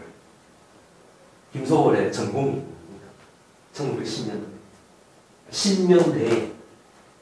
김소월은 어느 학교를 다녔을까요? 대학교. 아니, 한번 대충 한번 때려보세요. 강사가 왜 물어볼지. 기억에 깊이 남기려고 물어보잖아, 보통 강사지. 그 시절에, 1919년 그 시절에, 과연 어디를 갔을까, 이 사람이? 어디 갔을까요? 일본 동경제국대학교에 들어가요. 동경제국대학교 상과대학, 지금으로 치면 경영학 경영학 중에서 뭘 전공했다? 펀드를 전공하고 금융공학을 전공했다. 2학년 때 물론 2학년 가을까지 하고 봄까지 하고 나왔지만 관동 대지진 때문에 그래서 뭐냐면 시를 취미로 썼던 사람입니다. 그 사람이. 우리가 취미로 쓴 사람을 못 이기는 거죠. 전업을 하는 사람들이. 취미로 시를 쓰고 그 다음에 나는 항상 그런 What do you for his living? 그는 도대체 뭘 해서 먹고 살았나? What did he for a living? 김소월은 뭐 해서 먹고 살았나? 많은 사람들이 다 뭐냐? 글을 써서 원고료를 받고 먹고 살았나? 아니에요. 동아일보 평양 지국장을 했던 사람입니다. 한국에 돌아와서 동아일보 평양 지국장으로서 그때 동아일보하고 평양 지국이 일본 경찰한테 맨날 두드려 맞습니다. 김소월 때문에. 맨날 검열당하고 맨날 막 동아일보 사장이 김소월을 다 이렇게 방패를 쳤다는 거잖아요. 지금 동아일보를 생각하지 마시고요. 그럼 큰일 납니다. 동아일보의 자랑거리 이래서 김소월은 등장을 안 합니다. 난 이것도 왜 그런지 잘 모르겠는데 하여튼 등장을 잘 안 합니다. 그렇게 해서 일제시대, 1차 세계대전의 한 복판에 놓이게 돼요. 여러분들이 생각하시는 노블레스 그 학교의 학생들이 막 사람 노름이나 하고 현장이나 이렇게 댕기면서 1차 세계대전 나면 다 도망갈 것 같죠? 아닙니다. 다 참전합니다. 참전하는 게 당연한 것인 것처럼 해요. 난 적응이 안 돼, 지금. 과연 우리나라에 전쟁이 터지면 서울공항에 말시잖아. 정보를 미리 알고 노블레스들만 다 와서 간다면서요. 그죠? 우리나라 사람들이 그렇게 상류계층에 대한 신뢰가 없어요. 그러니 그 사람들이 무슨 돈을 가지고 해도 뭐 과소비를 하든 어쩌든 용서를 못 하는 거야. 그 사람들이 뭘 하든. 왜? 국민들 사이에 그 불신이 밑에 쫙 깔려 있거든. 힘든 일이 있으면 저분들이 제일 먼저 도망갈 거야. 라고 하는 거야. 왜? 그때 시카고에 있던 그 귀족들은 프랑스 귀족, 스웨덴 귀족 다 등장하거든, 거기에. 영국 귀족 학교를 다 일하시고 있고 가가지고 보고 취재해서 그린 그림이란 말이에요. 그렇게 해가지고 전부 다 참전합니다. 근데 캔디는 뭘로 참전하는지 아세요? 아까 간호장교 왜 보여드렸겠어? 프랑스의 간호장교로 갑니다. 프랑스. 왜? 아리스테아 콘웰이가 공군기를 모르는 공군이 됐거든. 스테아가 있는 곳에 갈래. 테리우스는 보병장교가 됩니다. 제일 많이 죽는 장교가 되는 거예요. 왜? 난 귀족이니까. 테리우스도 내가 귀족으로서 당연히 존경을 받으려고 그렇게 가야지. 이렇게 얘기합니다. 그 소설 안에서. 그런 거 보면 나 어렸을 때는 당연하지 생각하는데 크면 클수록 어떻게 돼요? 부끄럽다 정말. 1910년대에 아리스테아나 테리우스의 사고방식 그때 17살, 18살이었는데 그 사고방식보다도 우리나라 이 지도층들이 못해요. 체중 미달 때문에 못 갔다. 그래놓고 억울하네. 그렇잖아요. 김대엽이라는 서기꾼이 나타나 억울하네. 체중 미달 때문에 못 갔다. 뭐 때문에 못 갔다. 뭐 때문에 못 갔다. 국무총리 하는 사람 피부병 때문에 못 갔다. 뭐 그죠? 예. 창군일에 딱 한 명 있는 사례 아닙니까? 피부병 때문에 군면제 받은 사람. 피부병 때문에 군면제 받은 사람이 총리구야. 근데 그래 그런 식으로 되는데 이 얘기는 뭐야? 노블레스 오블리제를 하잖아요. 아시겠죠? 그거 전혀 뭐 하는 게 아니잖아. 그러니까 그런 점이 제가 볼 때에 1차 세계대전이라는 것을 느끼지 못하면 절대 캔디를 느낄 수 없다. 배경이요. 남쪽에는 몰타부터 북쪽에는 어떻게 돼요? 저기 스웨덴, 핀란드까지 전 유럽의 공간적 배경이 됩니다. 전 유럽이. 왜 우리나라는 캔디를 가르치는데 일본처럼 가르치지 않습니까? 일본에는 지도를 꺼내놓고 막 가져보면서 가르쳤다는데 왜 우리나라는 그냥 테리우스 잘생긴 거 캔디가 매력이 있는가는 잘 모르겠는데 하여튼 캔디가 5명하고 사랑하잖아요. 안소니, 닐, 아리스테아, 테리우스, 아치볼트에다가 윌리엄 큰아버지까지 6명이. 하나는 닐이 사랑하는 거는 거의 해프닝 같은 진짜 뭐지. 자, 그래서 간호장교로 간다. 우리 간호장, 미국 1차 간호장교는 요런 식이었어. 이게 캔디가 본 광고일 거예요. 이게 캔디. Become a nurse. Your country needs you. 맞죠? 네. 그래서 백의의 천사, 성조기가 이렇게 여자분이 지금으로 치면 엄청나게 미인인 거예요. 이거는 전 미국에 이분의 페이스가 간다는 거 아니에요? 맞죠? 엄청나게 미인인 거예요. 그러니까 이때의 이 비장한 표정, 웃는 것도 아니고, 맞죠? 뭔가 각오를 다니는 이게 영어로 말하면 OHTH, OS. 그래요. 이러면서 눈은 웃고 있어요. 그렇지 않겠습니까? 북한만 이런 광고를 찍은 게 아니고 1910년대에 미국도 이렇게 찍었어요. 북한이 제일 심하잖아, 이런 광고가. 지금도 찍잖아. 자, 지금 우리나라의 간호장교는 어떤 사람인가? 이 사람. 청문회 보면서 다 뭐라 했냐면, 예쁘다. 사람들이, 자는 봐주자. 예쁘다. 사람들이 댓글에 미인이시네. 그래서 저는, 그죠? 네. 이름이 신보라야, 신보라. 자유한국당 국회의원하고도 똑같고요. 개그맨하고도 똑같아. 그냥 신보. 또 간호장교. 김성태 청문회 위원장이 그랬죠. 조여옥 대위님 뒤에 서 계시는 분이 도대체 누구신지 관등성명 그러니까 어떻게 됐어? 안 나온다고 아주 신경질적으로 이렇게 하면서 이슬비 대위입니다. 왜 그 유튜브에 나오대. 요렇게 칠 때부터 포스가 장난이 아니었다 하면서 이렇게 나오대요. 이슬비 대위입니다. 공간 처리해준다고 했습니다. 그 말 안 해도 되는데 그렇지 않습니까? 그냥 층에서 따라왔습니다. 라는데 정말 그 뉴스원에 이 연합뉴스는 이 정면을 보는 거 뉴스원의 이 샷이 기가 막히게 잡았습니다. 여기를 페이드아웃 시켜가지고요. 이 사람이 주인공이다 이거야. 이 사람이 입에서 다 나온다. 그러니까 아까 이슬비부터 되게 해가지고 나이팅게일 선서를 정면으로 위반하고 있는 세 사람을 여러분 보셨습니다. 환자의 시술에 있어 신분의 차별을 두지 않고 공적 목적에 의해서 환자 시술 여부를 밝혀야 할 때는 공적 목적에 충실한다라고 하는 플로렌스 나이팅게일 헌장을 정면으로 위반하고 있습니다. 이 세 명이 다. 그렇지 않겠습니까? 예. 특히 이 눈초리, 이 눈초리 한번 보십시오. 예? 예쁜 여자 봐도 정남이 떨어진다는 게 이것 때문에 그래요. 예. 그래서 우리의 간호장교가 이렇더라. 뭐랄까, 가슴이 먹먹해지고, 말로라도 사랑의 증표여야 되는데, 그렇지 않겠습니까? 그래서 이런 어떤 이 시카고의 모습을 한번 보시겠습니다. 얘네들이 어떤 데서 살았느냐, 에르로이 가문의 어떤 이거를 한번 보시죠. 여기가 지금 어떤 건물인지 아십니까? 여기 시카고입니다. 시카고. 뉴욕이라는 도시는 1920년대 말부터 경제 대공황 때부터 미국 제1의 도시가 된 겁니다.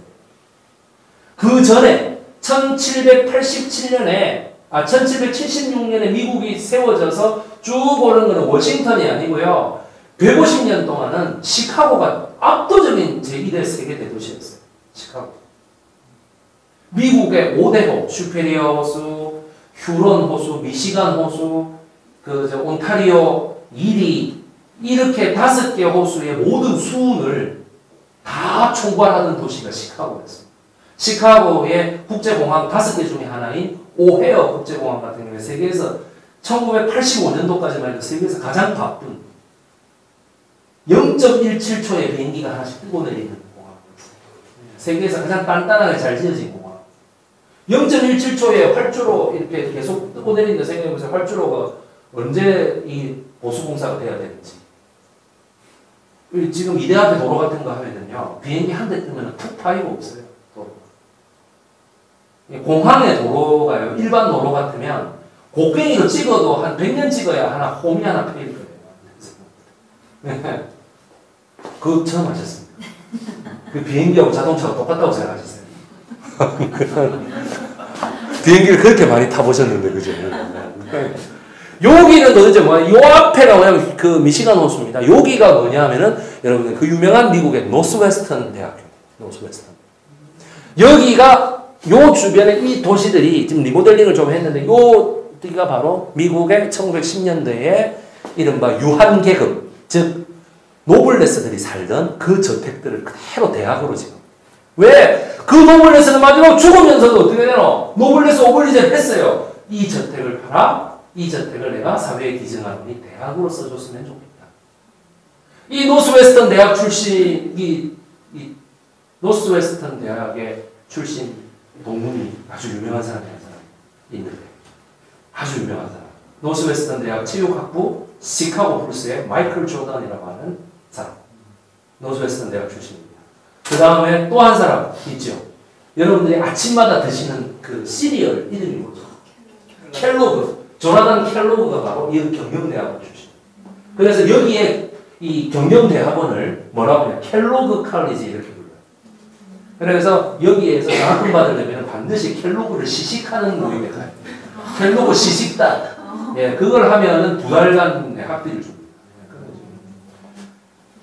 그거 좋다고 생각하지 마세요. 우리는 하나만 조금 타서 먹자. 걔네들은 20개까지는 먹어봐야 돼. 뭐가 맛있는지 보고서도 다 써야 되고 그래요. 그러니까. 네.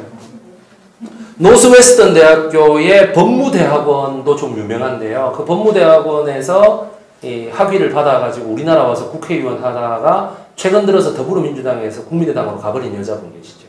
이은주 의원이라고. 네, 좀 이쁘게 생긴 분인데. 나는 그분 보면서 맨날 페이스가 달려라 하니 같다고 생각해요.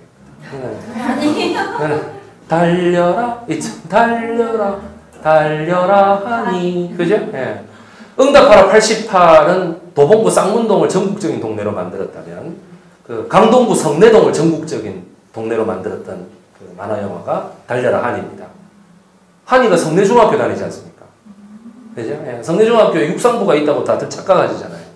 있었던 적이 없어요. 체육선생도 홍두깨가 아니고 사실은. 학생을 모델로 했는데 그 선생이 뜨는 경우는 거의 없다고 보셔야 되겠습니다. 홍두깨 선생이 웬만한 아이돌보다 인기가 더 좋았습니다. 그리고 더 좋았던 사람이 또 신경질 선생이라고. 그 이진주 작가의 창작품이죠. 신경질 선생님입니다. 그 다음에 이제 그 이라이자에서 모티브를 따왔던 게 이제 나엘이. 예, 그죠? 한이의 그 명대사. 나엘이 이 싸가지 없는 기집. 그 명대사지 않습니까? 그 사회 양극화를 예언했던 사람이죠. 나엘이와 김준태와 그 홍두깨. 나엘이와 한이. 이런 식으로.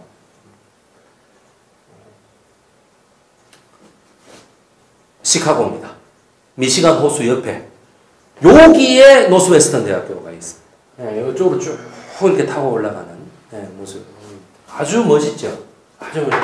이 시카고는 동남부만 안 가면 됩니다. 북서부는 잘 삽니다. 그러니까 노스웨스턴이죠. 학교 이름. 동남부는 여러분 뭘로 보시면 되느냐면은 동남부는요 고탐시티. 예, 배트맨에 나오는 거죠. 이 흑인들의 우범지역 이런 거. 예. 동남부는 절대 패키지 관광을 가도 안 보여줍니다. 여러분 평양만 안 보여주는 게 아니고 미국도 안 보여줍니다. 그러니까 시카고는 이렇게 있습니다. 여기가 미국 시카고입니다. 사람들이 많이 여기를 생각하시더라고요. 아니에요. 요거예요. 예, 요렇게 돼 있습니다. 이 시카고라고 하는 데는 요번에 좀 더 많이 유명해졌습니다. 유아인이 나오는 시카고 타자기 때문에 유명해졌고, 그 다음에 두 번째가 오바마 대통령이 이 시카고 대학교의 교수였다. 출생지도 아니고 아무것도 아닌데, 요 주가 뭐냐면 여기 일리노이 주거든요. 일리노이 주의 상원 의원이었다라고 하는 거. 그래서 여기 이제 여기가 뉴욕이잖아요. 뉴욕주 상원 의원이었던 힐러리와 일리노이주 상원 의원이었던 그 오바마의 대결. 그래서 시카고와 뉴욕의 대결이다 이렇게도 했었어요. 그때 경선할 때 어느 쪽이 이기느냐 뭐 이렇게 이런 배를 타고 놀아요. 실제 이때는 동력선, 그때도 동력선이야. 1910년대에 동력선이 좀 세계에서 뭔가 첫 나오면 다 시카고예요. 시범실시 지역이야. 시범실시 지역. 시카고에서 해보고 좋으면 계속 전 세계로 퍼지는 거고 안 하면 어떻게 돼요? 그냥 폐기돼 버리는 거예요. 요게 여러분 그 시어스 로버 타워 110층짜리 세계에서 제일 높았던 지금 상하이 광둥성인가 뭐 거기 있는 뭐 동팡저우인가 뭔가 그게 제일 높다면서요. 그 전까지만 지금은 시어스 상사가 망하고요. 그거를 그 윌리스라고 하는 편의점이 전 세계 편의점 마켓 그게 다 인수를 했어요. 그래서 지금은 시어스 타워라고도 안 하고 윌리스 타워 이렇게 얘기해요. 다시 돌아옵니다. 이런 데서 살아가는 캔디스 화이트 아드레이는 여러분들하고 좀 다르겠죠? 생활의 양상. 많이 다르겠죠? 그죠? 테리우스 그란체스터나 그렇지 않겠습니까? 아치볼트 코넬이나 이라이자 마건이나 다 이런 데서 살았다는 애들 자체가. 그럼 우리나라는 이런 데서 살았다고 딱 생각이 되면 어떻게 돼? 당연히 1차 대전이 벌어지면 얘들은 전쟁은 벌려놓고 거기에서 벌어지는 사람들의 불안감과 생명의 상실을 이용해서 돈은 다 벌면서 지들은 도망을 가겠구나 이렇게 생각하기 쉽거든요. 아니란 말이에요. 그거를 꼭 여러분들께 알려드리고 싶습니다.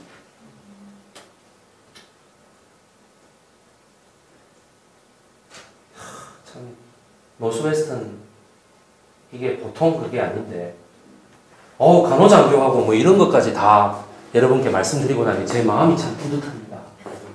그리고 여러분들이 다 알아들으시는 표정으로 되니 제가 행복합니다.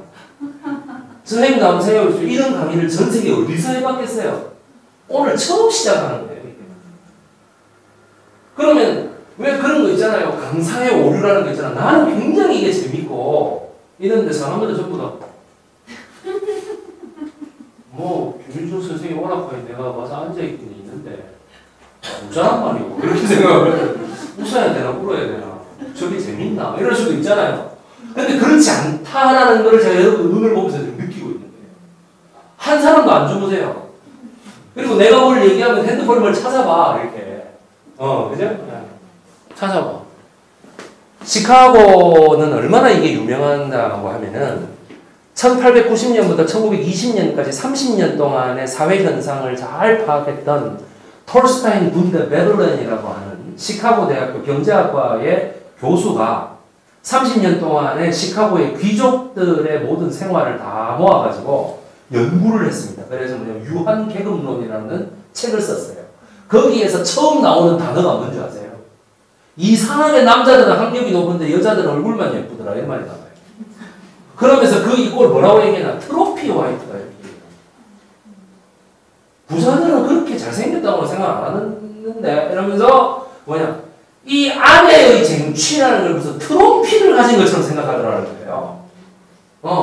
그러면서 뭐냐? 트로피를, 그러니까 베를렌이라는 경제학자가 볼 때는 아니, 마누라는 그냥 대충 얻어도 되잖아. 이렇게 생각합니다. 근데 왜 꼭 저렇게 유명 모델이나 아주 유명한 사람이나 이런 사람들을 데리고 올까? 그건 뭐냐? 트로피, 사회적으로 내가 성공했다는 걸 과시하는 욕구가 있는 거고, 아내를 통해서. 그렇게 과시하는 욕구라는 게 뭐냐? 유한계급의 특징이다. 즉, 뭐냐? 저주의 몫이라는 게 있다. 즉, 남아있는 재산이라는 게 있다. 유한자산이라는 게 있다. 그래서 그 유한자산을 가지고 어떻게 되냐? 아내를 얻는 데도 투자하고, 골프장을 짓는 데도 투자하고, 기부를 하는 데도 투자하고, 전 세계를 다니면서 청년 사업가 있나 이런 것도 투자하고 하더라는 얘기예요. 그런데 그때만 해도 벌써 무슨 얘기가 나오느냐면, 그때만 해도 사람들이 저주의 몫을 진짜 저주스럽게 쓰더라고요. 쓰고 지 톨스타인 분데 베를렌의 이 이야기를 아까 제가 말씀드린 노자의 화광동진에다가 한번 내볼까요? 노자 도덕경의 화기광 옹기진, 빛이 내려오되 조화롭게 내려온다. 자연광이라는 것은 전체 한 곳에 이렇게 스팟라이트가 가지 않는다. 그 다음 두 번째, 먼지가 내려와도 자동차 본네트 같은 경우는 균일하게 먼지가 쌓인다. 그렇게 보시죠. 사람들에게 저주의 몫이 있어가지고 그걸 가지고 잘 쓴다가 되면 어떻게 돼요? 캔디스 화이트가 되는 거예요. 못 쓴다가 되면 뭐가 될까요? 존 피츠제럴드 원작의 위대한 개츠비가 될 수밖에. 파티에가 맨날 놀고 자빠지고 보각하고 그래가지고 그걸 보고 사람들이 와 좋다 그러고 그래가지고 1920년대 더 어둡게 하면 나가고 더 먼지적으로 뭐겠어요? 언터처블스 있죠. 알카포네라고 하는 애가 금주령이라는 걸 가지고 금주령을 왜 했겠냐고. 기독교 사상이 뭐야? 저주에 남아나는 몫이 많으니 이거를 가지고 뭐냐 공적 투자로 다 돌리게끔 술이나 마약으로 안 가게끔 하기 위해서 내 금주령을 때려버린 거예요. 그러니까 그런 거를 보란듯이 무시하고 역행해버리는 게 알카포네예요. 내한테 가져와 돈 세탁해줄게. 이거 아닙니까?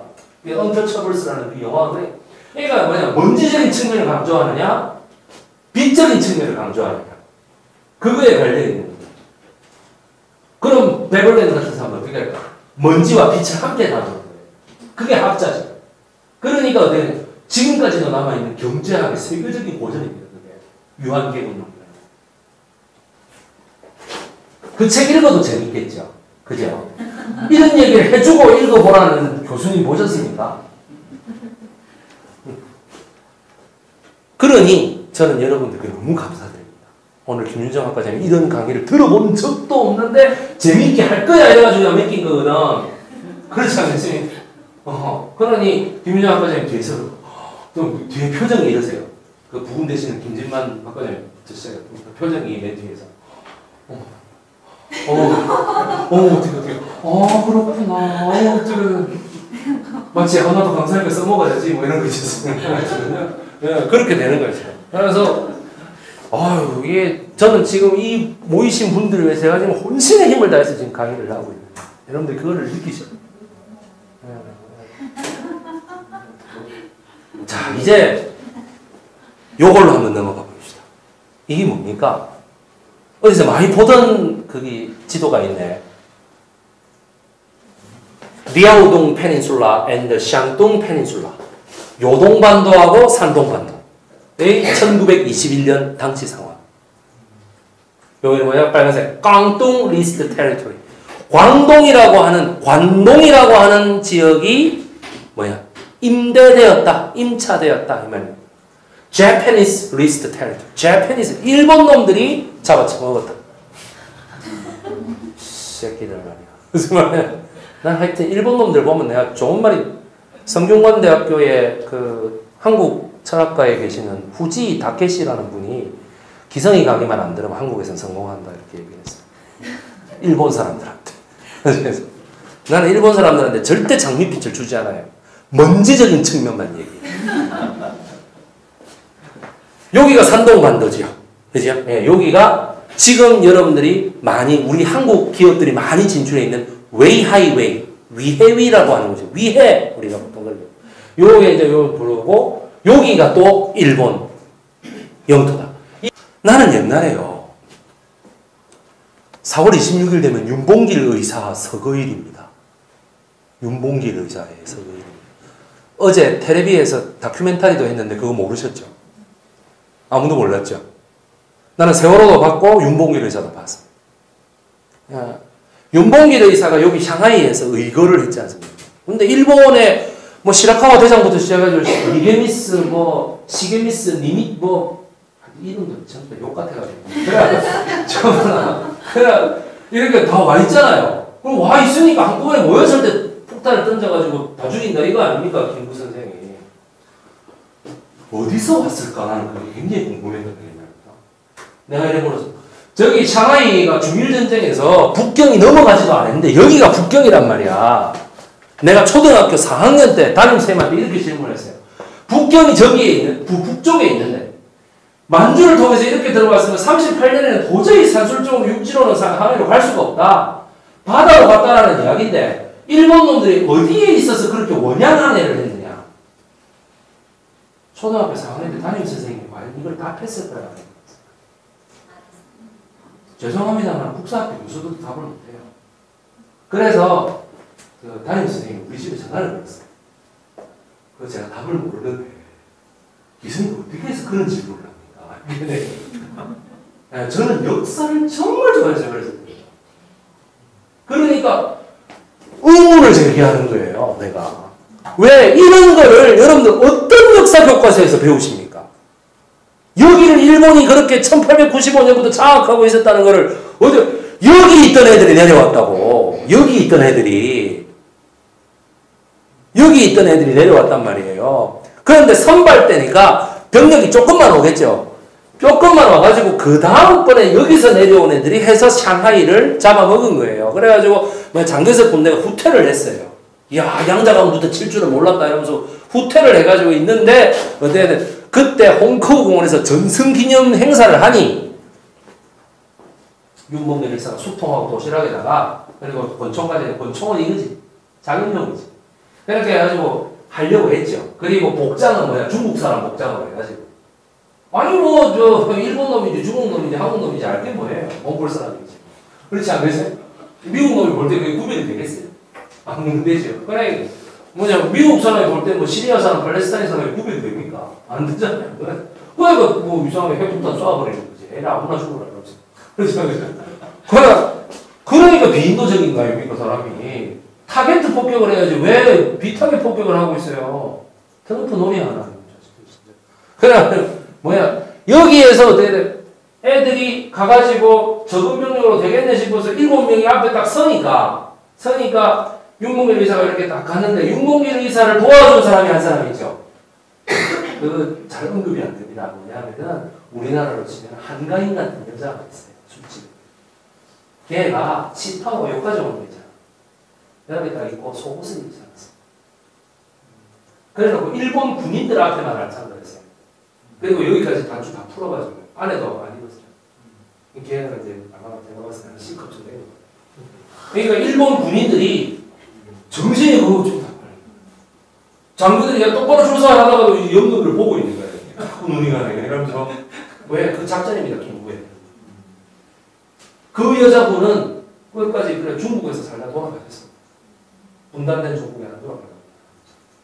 그리고 그때 100번 김구 선생뿐만 아니고 파키스탄의 열사들, 인도의 열사들, 중국 남쪽에서 왔던 광시족들 애들, 뭐 그다음에 전라북도 낙주에 있었던 백정기 열사라고 또 계세요. 이 테러 하시는 수한 10개의 단체가 그 단상을 노리고 있었어요. 서로 몰라. 노리고 있는지. 몰랐어요. 몰랐는데 그걸 다 뚫고 유일하게 누가 산 거죠? 윤봉길이 성공한 거예요. 나머지는 전부 선수백이. 선수처럼. 와. 저기서 칠 줄은 몰랐대요. 나머지는 뭐냐면 권총으로 저격하는 애도 있었어요. 그러니까 이게 다 실패한 거지. 뻥 터져버리니까 쥐들도 엎드리고 바꾸는지 이거. 뭐야 이거 우리 말고 또 있었어? 그리고 어떻게 지내시는데 그 순간에도 일본 병사들이 왜 윤봉길의 도시락 폭탄까지도 알려졌냐면 가방에서 꺼내야 되잖아요. 던지고 나서 가방에 또 꺼낼 거 아니에요. 그 시간까지도 뭐냐면 여자 몸매 쳐다보느라고 거기 군인들이 와 예쁘다 와 그 여자는요 사력을 다해서 눈웃음을 치고 있어요. 이 사람처럼 윤봉길은 그 여자를 보면서 피눈물을 흘렸어요. 미안하다 정말 미안하다. 근데 그분이 정말 미인이셨어요. 아주 미인이시고 술집에 나가시는 분인데 윤봉길은 그래서 처음에 되게 우습게 생각합니다. 그 여자를. 기는 천에 빠진 여자가 무슨 이게 이제 한 두어 달 생활하면서 어떻게 되냐 민주주의에 눈을 떴죠. 이 매헌 윤봉길 선생. 이 righteous affair 그러니까 이 의로운 투쟁이라고 하는 것은 양반들만 할 줄 아는 줄 알아요. 그게 아니네. 천민들이 오히려 더 하는구나. 근데 자기가 잘 부탁해요. 이거 웃기잖아요. 내가 남자. 잘 부탁합니다. 하고 들었거든요. 근데 다른 어떤 테러단체도 여성을 이용할 생각까지는 안 했어요. 그러면 또 우리나라 페미니즘 하는 쪽에서 뭐라 하려나? 김구가 사실은 여성을 보호해야 된다. 윤봉길도 거기에 묻어가는 사람이었다. 뭐 이럴라나? 갑자기 이거 얘기 왜 하는데? 요거 때문에 그랬습니다. 이번에 1931년도에 만주철도 그 개발하고 나서 일본 동경역에서 이런 거 찍은 거예요. 이렇게. 쫙 과학자들이 있고 전 세계의 유능한 과학자들이 일본으로 다 왔습니다. 다 왔어요. 브레인 우리가 미국이 왜 이거 있죠? 빠는 것입니까? 이거 빨대라고 치면 브레인 드리미지를 하는 나라라고 하거든요. 전 세계의 영재들이 다 미국 가잖아요. 왜 미국이 잘 살지? 그렇지 않겠습니까? 그때는 일본이 좋았던 이유가 뭐냐면 일본으로 다 왔어요, 사람들이. 돈을 벌려면 일본 가야 된다. 공학 박사들. 지금 여기 앉아 계시는 분 중에 한 분 있습니다. 제국주의 그딴 거 뭐냐. 나는 먹는 거하고 관계없다. 그러면서 일본에 가면 월급을 준단다. 가자. 이 자리에도 한 분 앉아 계십니다. 이분이 바로 썼던 소설이 은하철도의 밤. 이게 바로 은하철도 999입니다. 메야자와 겐지입니다. 서프라이즈에도 나왔습니다. 1933년에 별세했습니다. 1930년부터 33년까지 일본의 철도 제국주의가 다음과 같은 지도를 그리고 있을 때 이 철도 제국주의는 반드시 일본을 망하게 할 것이다. 한 10년 흥하게 하겠지. 반드시 망하게 할 것이다 하시면서 어떻게 돼요? 은하철도의 밤이라고 하는 낮이 아니고 은하철도의 불야성이 아니고 뭐야? 밤. 디클라인이라는 거예요. 기울어버려. 음악 한번 준비해 보시죠.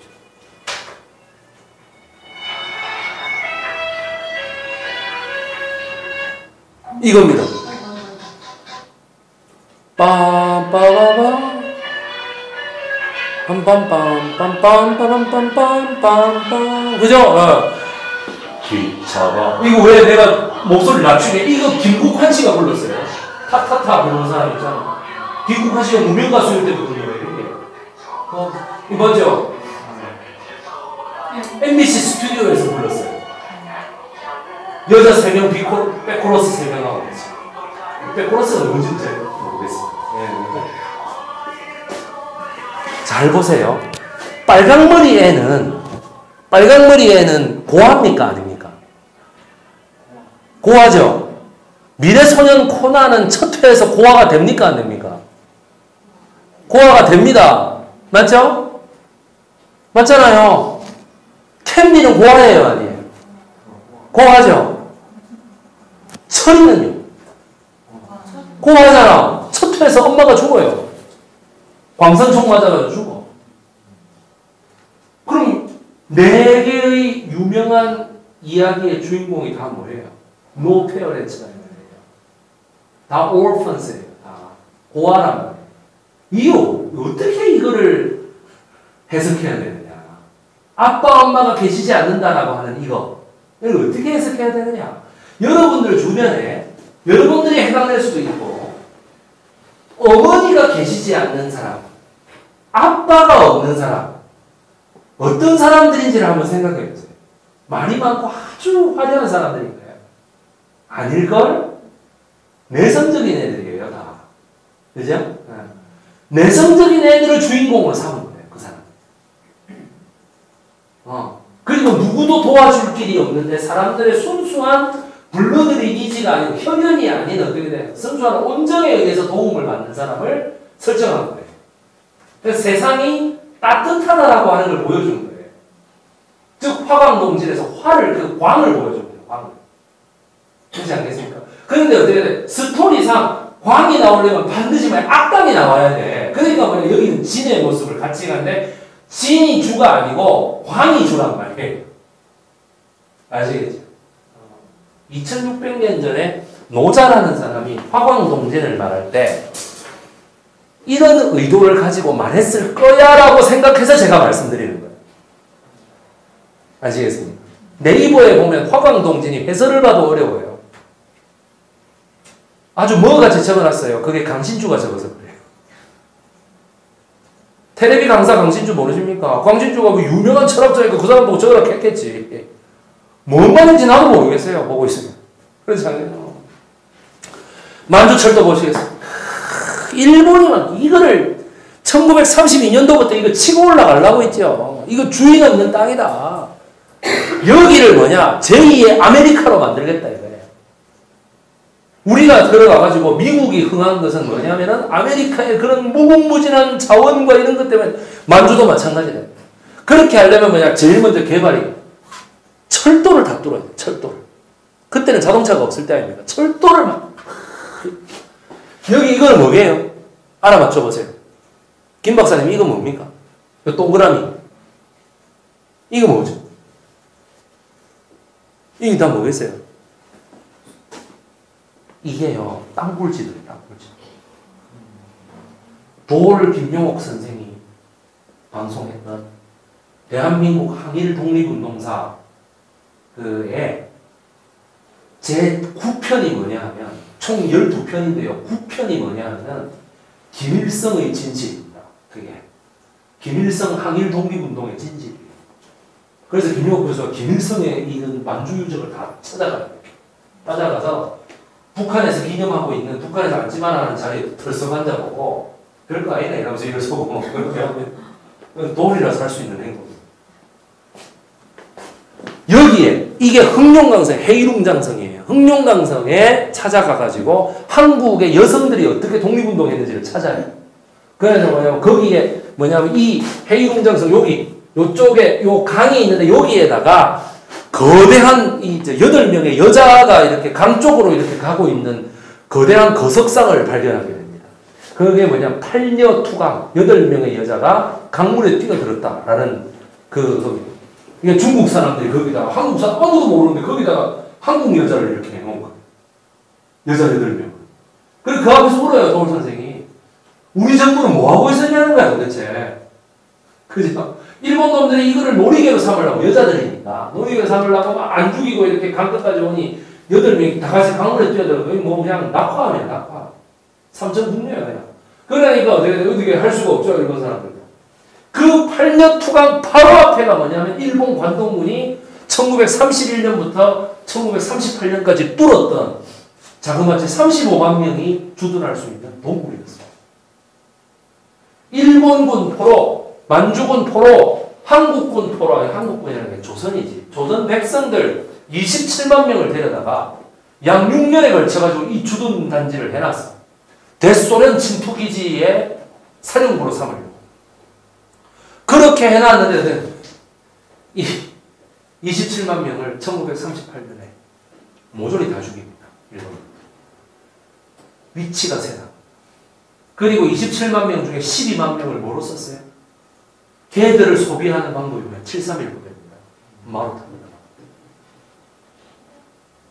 걔들을 소비하는 방법. 일본 놈들이 이만저만 나쁜 놈들인 줄 아십니까? 이런 이야기를 어느 교과서에서 배우셨어요? 어떤 역사 강사가 이런 얘기를 하던가요? 이런 얘기 듣고 그 유적을 찾아가서 이렇게 보고 그 얘기를 듣고 이러는데 그 일본도 나름대로 한국의 산업을 발전시켰다는 그런 개소리가 들어올 것 같아요, 머릿속에. 이거를 할 때 조선 용역을 데려다가 취실실 그렇게 해가지고 여기 땅굴 노동자에다 팔아먹은 새끼가 있어요. 이게 누굽니까? 이게 저기 배용준이 겨울동화에서 나왔던 중앙고등학교 쪽에 가면 중앙고등학교하고 고려대학교가 한 재단입니다.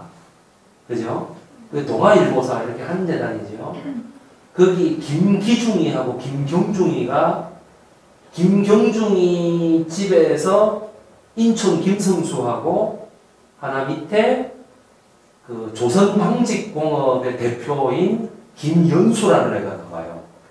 김연수라는 애가 만들었던 경성방직, 조선방직의 자회사가 그 유명한 삼양입니다. 삼양. 그 지금 삼양 회장이 박지만 씨 아닌가요? 그지? 네. 맞죠? 그럼 삼양이라는 회사는 20년대에 만들어졌는데 그 삼양이라는 회사를 그 앞에 삼자고 뒤에 양 아닙니까? 그거는 뭘 보고 만들어졌지? 일본의 미쓰이라고 하는 그 삼정이라는 회사, 그 다음에 미쯔비시라고 하는 삼환이라는 회사, 만모 환자의 비시라고 하는 미쯔비시, 미쯔이, 삼양, 그 뒤가 뭐였어요? 삼성이 있죠. 그죠? 일본 재벌에서 다 이름을 따온 거예요. 우리는 형제다 이거야. 동식이 동거리 동춘이 뭐 하듯이 그렇지 않아요? 동자 놀리면 삼자 놀리며 동아시아 삼국의 화해를 위하여 삼국이 솥단지처럼 정립한다 이거야. 솥단지 정자를 써가지고. 그러니까 뭐냐 만주 사이에 일본 있죠. 조선 있죠. 중국 있잖아요. 삼국이 만주에서 화합한다 이 말입니다. 삼정, 삼환, 삼성, 삼양 이런 것들이 다 알겠습니까? 하지 마시고 제목부터 바꾸세요. 제발 좀 바꿔라. 오늘 아무도 모르고 그냥 삼양라면 먹어요. 좋다고. 박지만이가 삼양그룹 회장이라 해도 뭐 별로 못 나는. 왜 저 박지만이 누나인 박근영이가 저렇게 일본까지 가가지고 친일 발언을 하나 이런 거에 대해서 사람들이 생각을 안 해. 그죠? 예, 문선명이는 왜 갑자기 일본에 가가지고 그렇게 엄청난 전도를 했을까? 그렇지 않겠지? 그 문선명이, 그 박근영이하고 저기 공화당 총재 신동욱이하고 둘이서 문선명이가 합동 결혼식에 2번이나 가서 결혼했잖아. 결혼 2번 했어요. 우리 10년이 지나도 안 헤어졌다 이러면서 또 결혼하고. 이런 땅굴을 파가지고 이 땅굴의 입구가요. 여러분들 우리의 월남을 왜 갑니까? 월남의 베트콩 동굴보다도 이 구치 터널보다 이게 훨씬 커요. 훨씬 안 알려져 있어요.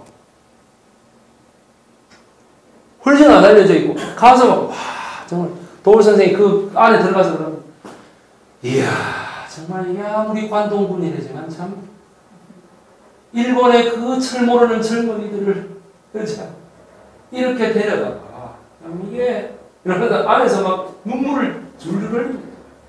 우리 정부는 도대체 뭘 하고 있느냐 말이야. 이런 거는 와 국사교과서에서 안 가르치노. 안 가르치노. 이런 거 와 안 가르치노. 제가 옛날에 이런 거 설명하면서 그랬거든 애들한테. 선생님 보고 국정교과서를 찬성하느냐 마느냐 그러면 이런 내용이 나오나 내가 물어봐서 애들 아무도 말 못해.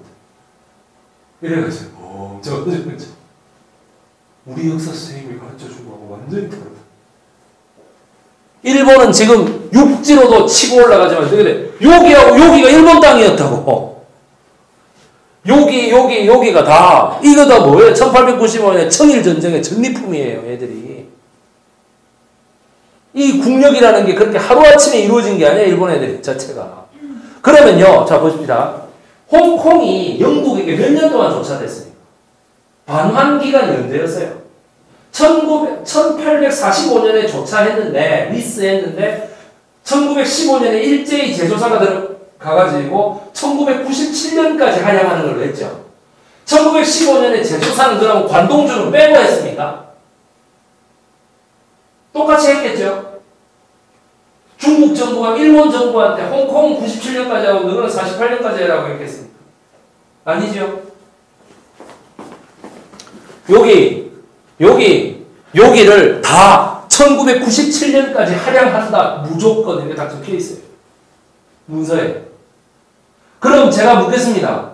일본 역사 교과서에 이 관동주는 수복해야 될 영토로 되어 있을까요? 우리가 잘못해서 뺏긴 영토라고 되어 있을까요? 반성의 의미로 삼아야 한다 되어 있을까요? 아니면은 우리가 수복해야 되는 영토라고 되어 있을까요? 수복해야 되는 영토라고 되어 있는 거지. 그럼 일본 애들은 어떤 사고방식을 갖고 크겠냐고. 중국에 가면은 일본 애들이 이거 우리 땅인데 그렇지 않겠어요? 그 연장선상에서 뭐냐면 독도를 하나 싹 집어넣으니까 애들한테 이해가 돼요? 안 돼요? 일본 애들한테 이해가 당연히 되죠. 이건 원래 우리 영토인데 중국이 불법적으로 점령하고 있어. 이것만 있어도 우리 일본은 대륙으로 뻗어나갈 수 있어. 맞죠? 독도 그래 저거를 갖다가 뭐 되도 않은 대한민국이 불법적으로 점령하고 있어. 북한은 아무 말도 안 하는데. 난 그것도 좀 웃겨. 김일성, 김정일이 와 독도에 대해서 아무 말도 안 합니까? 미친놈들 아이가. 좀 그런 것 같죠. 왜 아무 말도 안 하지? 내가 하는 말 자체가 은하철도 999는 이 지도가 없었다면 탄생할 수가 없었습니다. 미야자와 겐지는 맨 첫 회에 2008년에 전 세계에 재앙이 닥친다. 그게 뭐냐? 과학주의 문명이 전 세계를 휩쓸어 버릴 거다. 그래서 뭐냐? 가진 자들은 기술을 이용하여 영생을 누리는 삶을 얻게 되고 못 가진 자는 6, 70을 죽게 될 것이다. 그래서 영생을 누리고 싶은데 하는 사람들은 어떻게 되나? 어떤 우주의 정거장에 가가지고 정거장에 가서 그 티켓을 사가지고 오면은 가난한 사람도 어떻게 돼? 오래 살 수 있다 이렇게 되죠. 그래서 그걸 테크노피아인가 뭐 디스토피아인가 그래. 그러니까 이까지 가는 열차가 뭐예요? 은하철도 999예요. 그래서 처음에 뭐냐면은 엄마하고 니 몇 살이지? 10살 되는 애가 엄마 손을 붙들고 겨울에 눈보라를 치면서 막 뛰어가는데 뭐냐면 인간 사냥꾼들이 막 오는 거예요. 왜? 인간 사냥꾼이 뭐냐면 인간을 해가지고 그거에 몸을 빌어서 그 가진 자들이 젊음을 유지하는 데 써요. 아시겠죠? 젊음을 유지하는 데 써요. 그게 얼마나 비인간적이냐고. 당시에 일본에 있던 그 생체 실험 풍조를 마야자와 켄지가 아주 까는 거예요. 시골에 조사에 불과했던 사람이 저런 책을 써서 저 책이 온 일본 사람들한테 읽힌단 말이에요.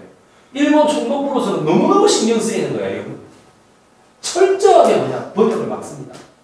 번역만 막아도 그게.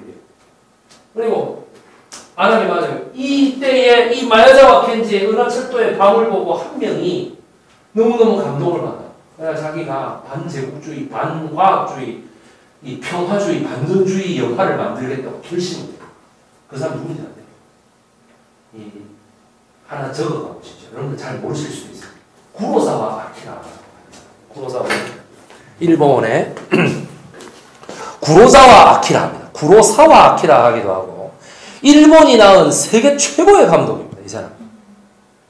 일본이 난 세계 최고의 감독. 이 사람이 52년도에 찍었던 작품이 요진보라는 영화인데, 요진보가 뭐냐면 봉신방 이 말인데, 이 봉신방이라는 게 뭐냐면 용병이죠. 돈 주고 싸워주는 사람. 그 사람을 요진보라고 합니다. 그 요진보라는 영화를 써서 그 영화의 설정 그대로 헐리우드가 가져갔습니다. 황야의 무법자. 아시겠죠? 이거는 지적재산권 소송에서 구사화가 이겼어요. 그 다음에 뭐냐면 7인의 사무라이라는 걸 또 만들었거든. 7인의 사무라이를 딱 만드니까 뭐냐면 또 이런 황야의 7인. 사람들이 다 뭐냐면 일본 영화가 헐리우드를 뺏긴 줄 알아요. 말도 안 되는 소리죠. 그죠? 말도 안 되는 소리. 헐리우드 영화가 뺏긴 겁니다. 일본 영화를. 그러니까 이 구로사와 아키라의 최대 걸작은 사실은 1949년도에 작품이 있습니다. 이끼루라는 작품. 살다. 이끼루. 그거 이상의 명작은 없어요. 49년도. 정말. 내가 그랬더니, 야, 우리나라 참 무진국이다. 왠지 알아요? 아니, 일본이라는 나라는 저 시절에 저런 영화를 만드네. 제가 보고 난 다음에. 여러분, LG U 플러스를 쓰시든, KT 올레를 쓰시든, SK 플라넷을 쓰시든, 무료 영화로 다 보실 수 있습니다. 검색해 보십시오. 다 나옵니다. 이끼루라는 그 일본 공직 사회에 제가 그 공직자 청렴 교육에서 한번 써먹어야지 하고 있는데 이 미야자와 겐지가 33년도에 그래서 뭐냐면 자 보세요. 철이가 엄마하고 도망을 가는데 그 엄마가 총에 맞아 죽어. 그래야 철이가 그 복수심에 막 불타는 거야. 그래가지고 어떻게 하냐면은 이 엄마를 죽인 놈들을 찾아가지고 문을 열고 집 딱 들어가 보니까 뭐냐면 이쪽에 엄마 시체가 박제가 돼갖고 이렇게 그게 너무 충격적인 장면이라 그래서 사실 우리나라에 처음 소개되는 란철도 부부는 사슴으로 그거를 대체했습니다. 엄마가 이래 있으면 이게 안 되죠. 이게 아무래도 이 상반신도 납치고 이게 어린이들 보는데 난리가 나죠. 그러니까 내가 그거를 보고 너무 열받아서 총으로 다 쏴 죽여버려요. 철이가. 은하철도잖아요. 철이죠. 이런 것도 여러분들이 잘 이름을 이해를 잘 못하시더라고. 철이다. 그리고 어떻게 돼? 그 여자 주인공, 내 말 그대로 여자 차장이 뭐야? 메텔이죠. 메탈이 그 여성명이 메텔이랍니다. 네. 그 사람은 그래 좋다. 네가 엄마 목까지 사는 것이 목표라면 내가 함께 은하철도 구국으로 가줄게. 사람들이 여기서 의문을 가집니다. 메텔 지금 왜 은하철도 구국까지 가준다? 마지막에 드러나죠. 마지막에 디스토피아 대장의 딸이죠. 이 메텔이. 그러니까 철이를 데리고 갑니다. 메텔의 인상은요. 이래요. 항상 차가워요. 빼짝 말라요. 창백한 피부예요. 그게 뭐야? 마야자와 겐지가 보던 철도 문명의 민낯입니다. 여기에 무슨 인간성의 따뜻한 거 온기가 있대요. 그죠? 그러니까 반제국주의, 반평화주의 노선 막 쓰는 거죠. 이 마야자와 겐지의 이 작품 때문에 사람들이 뭐냐면은 빛의 부분만 있는 게 아니라 먼지의 부분도 이렇게나 크구나. 38년도에 처음 중일전쟁의 발발을 기념하여 홍구공원에 모였던 그 사람들이 윤봉길의 폭탄에 난리가 나가지고 결국 시게미스가 1945년도 루즈벨트 호에 이렇게 타가지고 하는데 뭐야 다리를 이렇게 쳐놓죠. 그죠? 윤봉길 때문에 다친다. 이게. 그러면서 항복문서에 사인하잖아요. 그걸 뭐라고 해석할 수 있습니까? 일본 제국주의는 애초부터 잘못된 거였더라고요. 첫 시작부터 다쳐서 마지막까지 절름거렸잖아요. 일본 제국주의는 해서는 안 되는 거였다는 거예요. 마야자와 겐지가 그거를 강조합니다. 그러면서 각 행성마다 머무르는데 지금 이 지도 보세요. 각 나라마다 머무르잖아요. 이거를 일본 놈들은 뭐라고 광고를 했냐면 융합의 공간이다 이렇게 얘기를 했거든. 일본 사람 말만 잘 들으면 돈도 주고 직업도 주고 다 주니까 융합의 공간이다. 철도만 타라. 그게 뭐냐? 들리는 행성마다 뭐냐? 전부 다 뭐 겉은 화려한데 은하철도 구구 만화를 보십시오. 광고는 화려한데 그래서 여기서 일단 멈추자 이랍니다. 그래서 어떻게 내려보면 전부 헐벗어 있고 먹을 것도 없고 아시겠죠? 고생하고 있고 가진 자들 몇 명만 잘하고 있고 그쪽 가진 자들을 처단하느라고 메테라고 처리를 맨날 축구 쏘고 그리고서 그쪽에서도 연안철도 구구를 누가 타고 싶은데 돈이 없어 못 타. 지금 그거를 은유적으로 비판하는 거예요. 중국 놈들 누가 철도를 타겠어요. 그러니까 정상적으로 아무나 철도 탈 수 있으면 말 타고 놈놈놈에서 그렇게 열차를 끊겠습니까? 지가 그냥 타면 되지. 그렇죠? 그러니까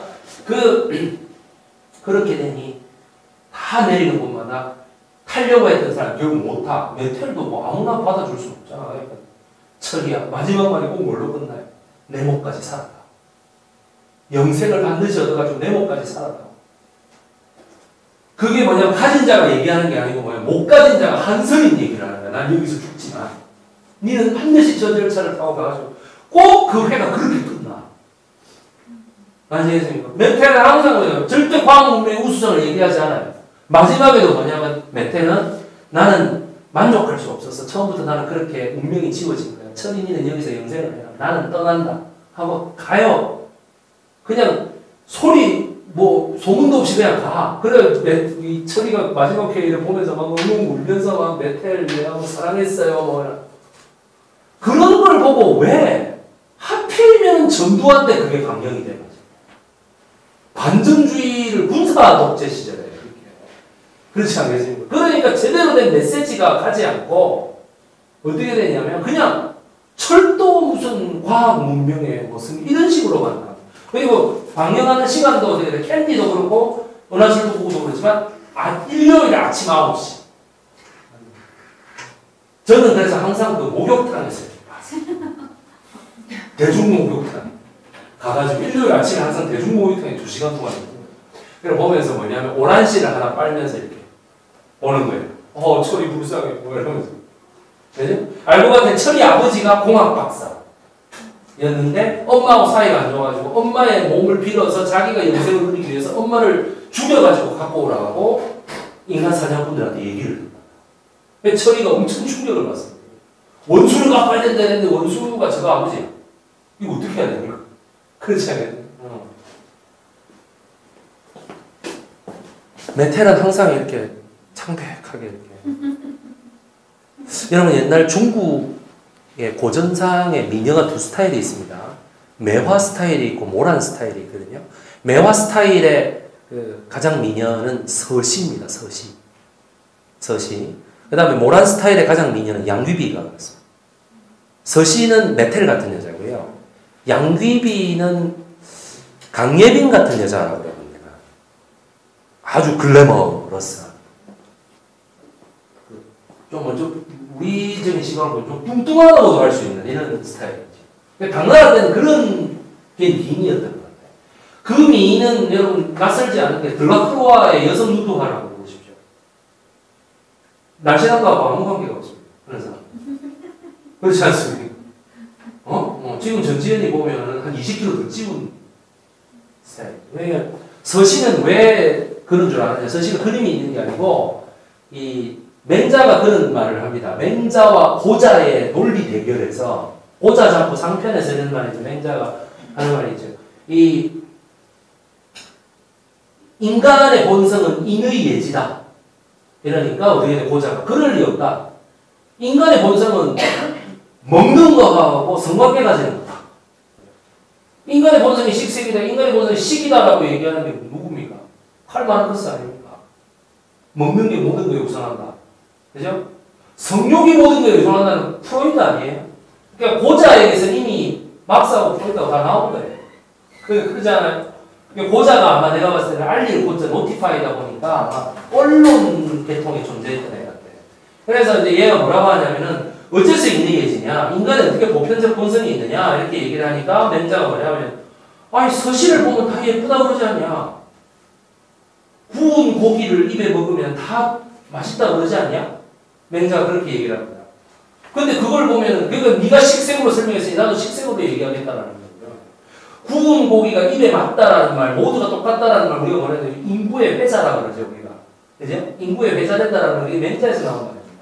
근데 뭐냐면 서시가 다 예쁘다 하지 않느냐는 말이 뭐냐면은 그렇게 얘기해. 고자가 이렇게 말해. 야, 서시가 다 예쁘다 하는 건 좋은데 다 서시처럼 말로 하다가 사람들이 서시 같지도 않은 게 서시처럼 하는데 다 들어가 버리더라.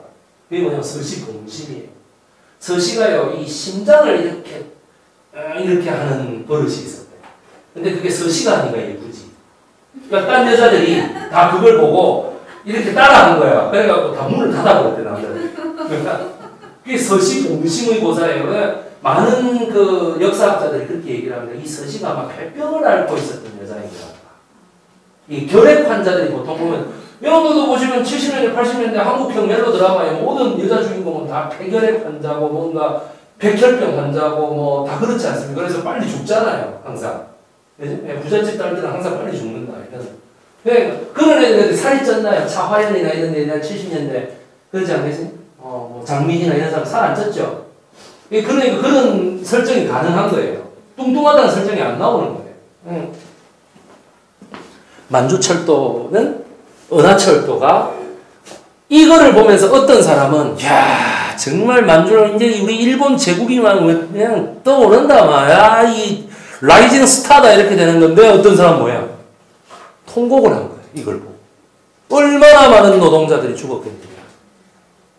얼마나 많은 과학기술이 친인간적이 아니라 비인간적으로 쓰였겠는가. 우리가 좀 못 살면 어떻노? 일본 제국주의가 이러다가는 반드시 망할 것 같은데 소련과의 전쟁을 대비해서 이런 동굴까지 파야 되느냐? 그냥? 하다못해 소련으로는 안 가고 미국으로 갔어요. 그죠? 이 진짜 하루 강아지 더 무서운 줄 모르고 담배 든 거죠. 네. 이 열차 보시겠습니다. 지금 KTX보다 화려해요, 안 해요? KTX보다 더 좋아요, 이게. 우리나라 철도 기술이 만주 철도 기술을 따라갈 수 있을 것 같습니까? 택도 없습니다. 나는 KTX 안 타요. 그래서. 의자가 너무 좁아. 그리고 밥이 너무 맛이 없어. 나는 반드시 그래서요, 그냥 운전해서 가요. 아니면 그냥 고속버스, 뭐 그냥 우등 고속을 타든지. 왜 그런 거 있잖아. 리무진 버스 뭐 이런 거 가잖아요. 밥이 훨씬 맛있어요. 훨씬 맛있어요. 그죠? 역사 콘서트 강사가 뭐 밥 가지고 진짜, 이거 맞아요. 전 만주를 저렇게 누비는 역사를 강의하시는 분이 있어요. 세계사가 여러분들 어떻습니까? 이렇게 강의해보니까 쉬운가요? 어려운가요? 재밌죠? 네. 그러니까 쉬운가요가 아니고 easy냐가 아니라 뭐야? easy to understanding. 이해하기 쉽다. 그리고 2시간을 해도 졸리지 않다. 딴 데로 이렇게 산만하게 하지 않는다. 라는 거를 충분히 여러분들 느끼셨을 거라고 생각합니다. 저의 첫 역사 콘서트인데요. 우리 김민정 학과장님 오늘이 아주 저에게는 대선 운동 시작일이 아니라 저의 첫 역사 콘서트 한 날로 기록될 것 같습니다. 예, 그래서 여러분들이 저는 너무나 소중한 분들입니다. 예, 그래서 참 이 대한민국에서 절대 하지 않는 소재를 가지고 작은 소재를 가지고 큰 주제로 말씀을 드립니다. 백이성 선생님이 어떻게 앞으로도 롱런 할 수 있을 것 같습니다. 예, 뭐 이런 소재 아니더라도 저한테는 많습니다. 예, 굉장히 많습니다. 뭐 조용필 가지고도 할 수 있고요. 뭐 그렇지 않습니까? 제가 지금 쓰고 있는 책이 있습니다. 가라오케 관련돼서. 이게 한 파트로 들어갑니다. 가라오케 관련돼서 총 12강이 책으로 그대로 나온다고 생각하시면 될 것 같아요. 그래서 제가 이제 해서 책도 내고 하는데 우리 김윤정 원장님께서 스토리텔링 원장님께서 이런 좋은 기회를 마련하셔가지고 또 다른 것도 많이 하시겠습니다만 이런 좋은 기회를 마련하셔서 적어도 한 달에 한 번씩 해보자. 저는 제가 주최하는 게 아닙니다. 그래서 저는 첫 술에는 당연히 배가 안 부르다고 생각하고 여러분들이 이렇게 드시고 나서 뭐 다음번에 할 때도 또 한번 들으러 오시든지 아니면 또 이 양손을 무겁게 해가지고 이렇게 데리고 오시든지 아니면 가족 남녀노소 누구나 다 이렇게 데리고 오시든지 해서 하시면은 어떤 분이 인천에서 오시고 어디서 오셨습니까? 은평 두 분 다. 예. 형님이 어디서 오셨어요? 의정? 네? 도봉. 합정. 예. 그래 소교동. 예. 저쪽에가 낙성대. 인천 어디신지요? 인천 서구입니다. 서구요. 네. 서구면은 저게 바닷가 쪽입니다. 네. 예. 청라 쪽에. 청라면은 안쪽 아니에요? 그 국제학교 있는 그쪽. 부천 쪽에. 아, 네. 아, 계약 거기 계약. 아, 그 배양이고, 예. 그래서 오늘 제 강의는 이걸로 다 끝을 내도록 하겠습니다. 만화가 우리가 즐겨 읽던 보던 만화가 역사에 이렇게 엄청난 소재가 될 수 있다라고 하는 거 오늘 느끼고 가시기를. 그리고 반전주의를 가져와서 그 예술의 경지까지 올라가는 만화인데 우리나라에는 너무나 수준 낮게 전파되어 있다라고 하는 것을 하시기를. 여러분들이 그래서 소위 얘기하셔가지고 첫 이제 그 대기선언에 어떤 좀 신뢰를 보내주시는 이런 분이 되셔가지고 보다 재미있는 강의를 더 많이 할 수 있도록 많은 힘을 주시기 바랍니다. 여기서 마치겠습니다. 감사합니다.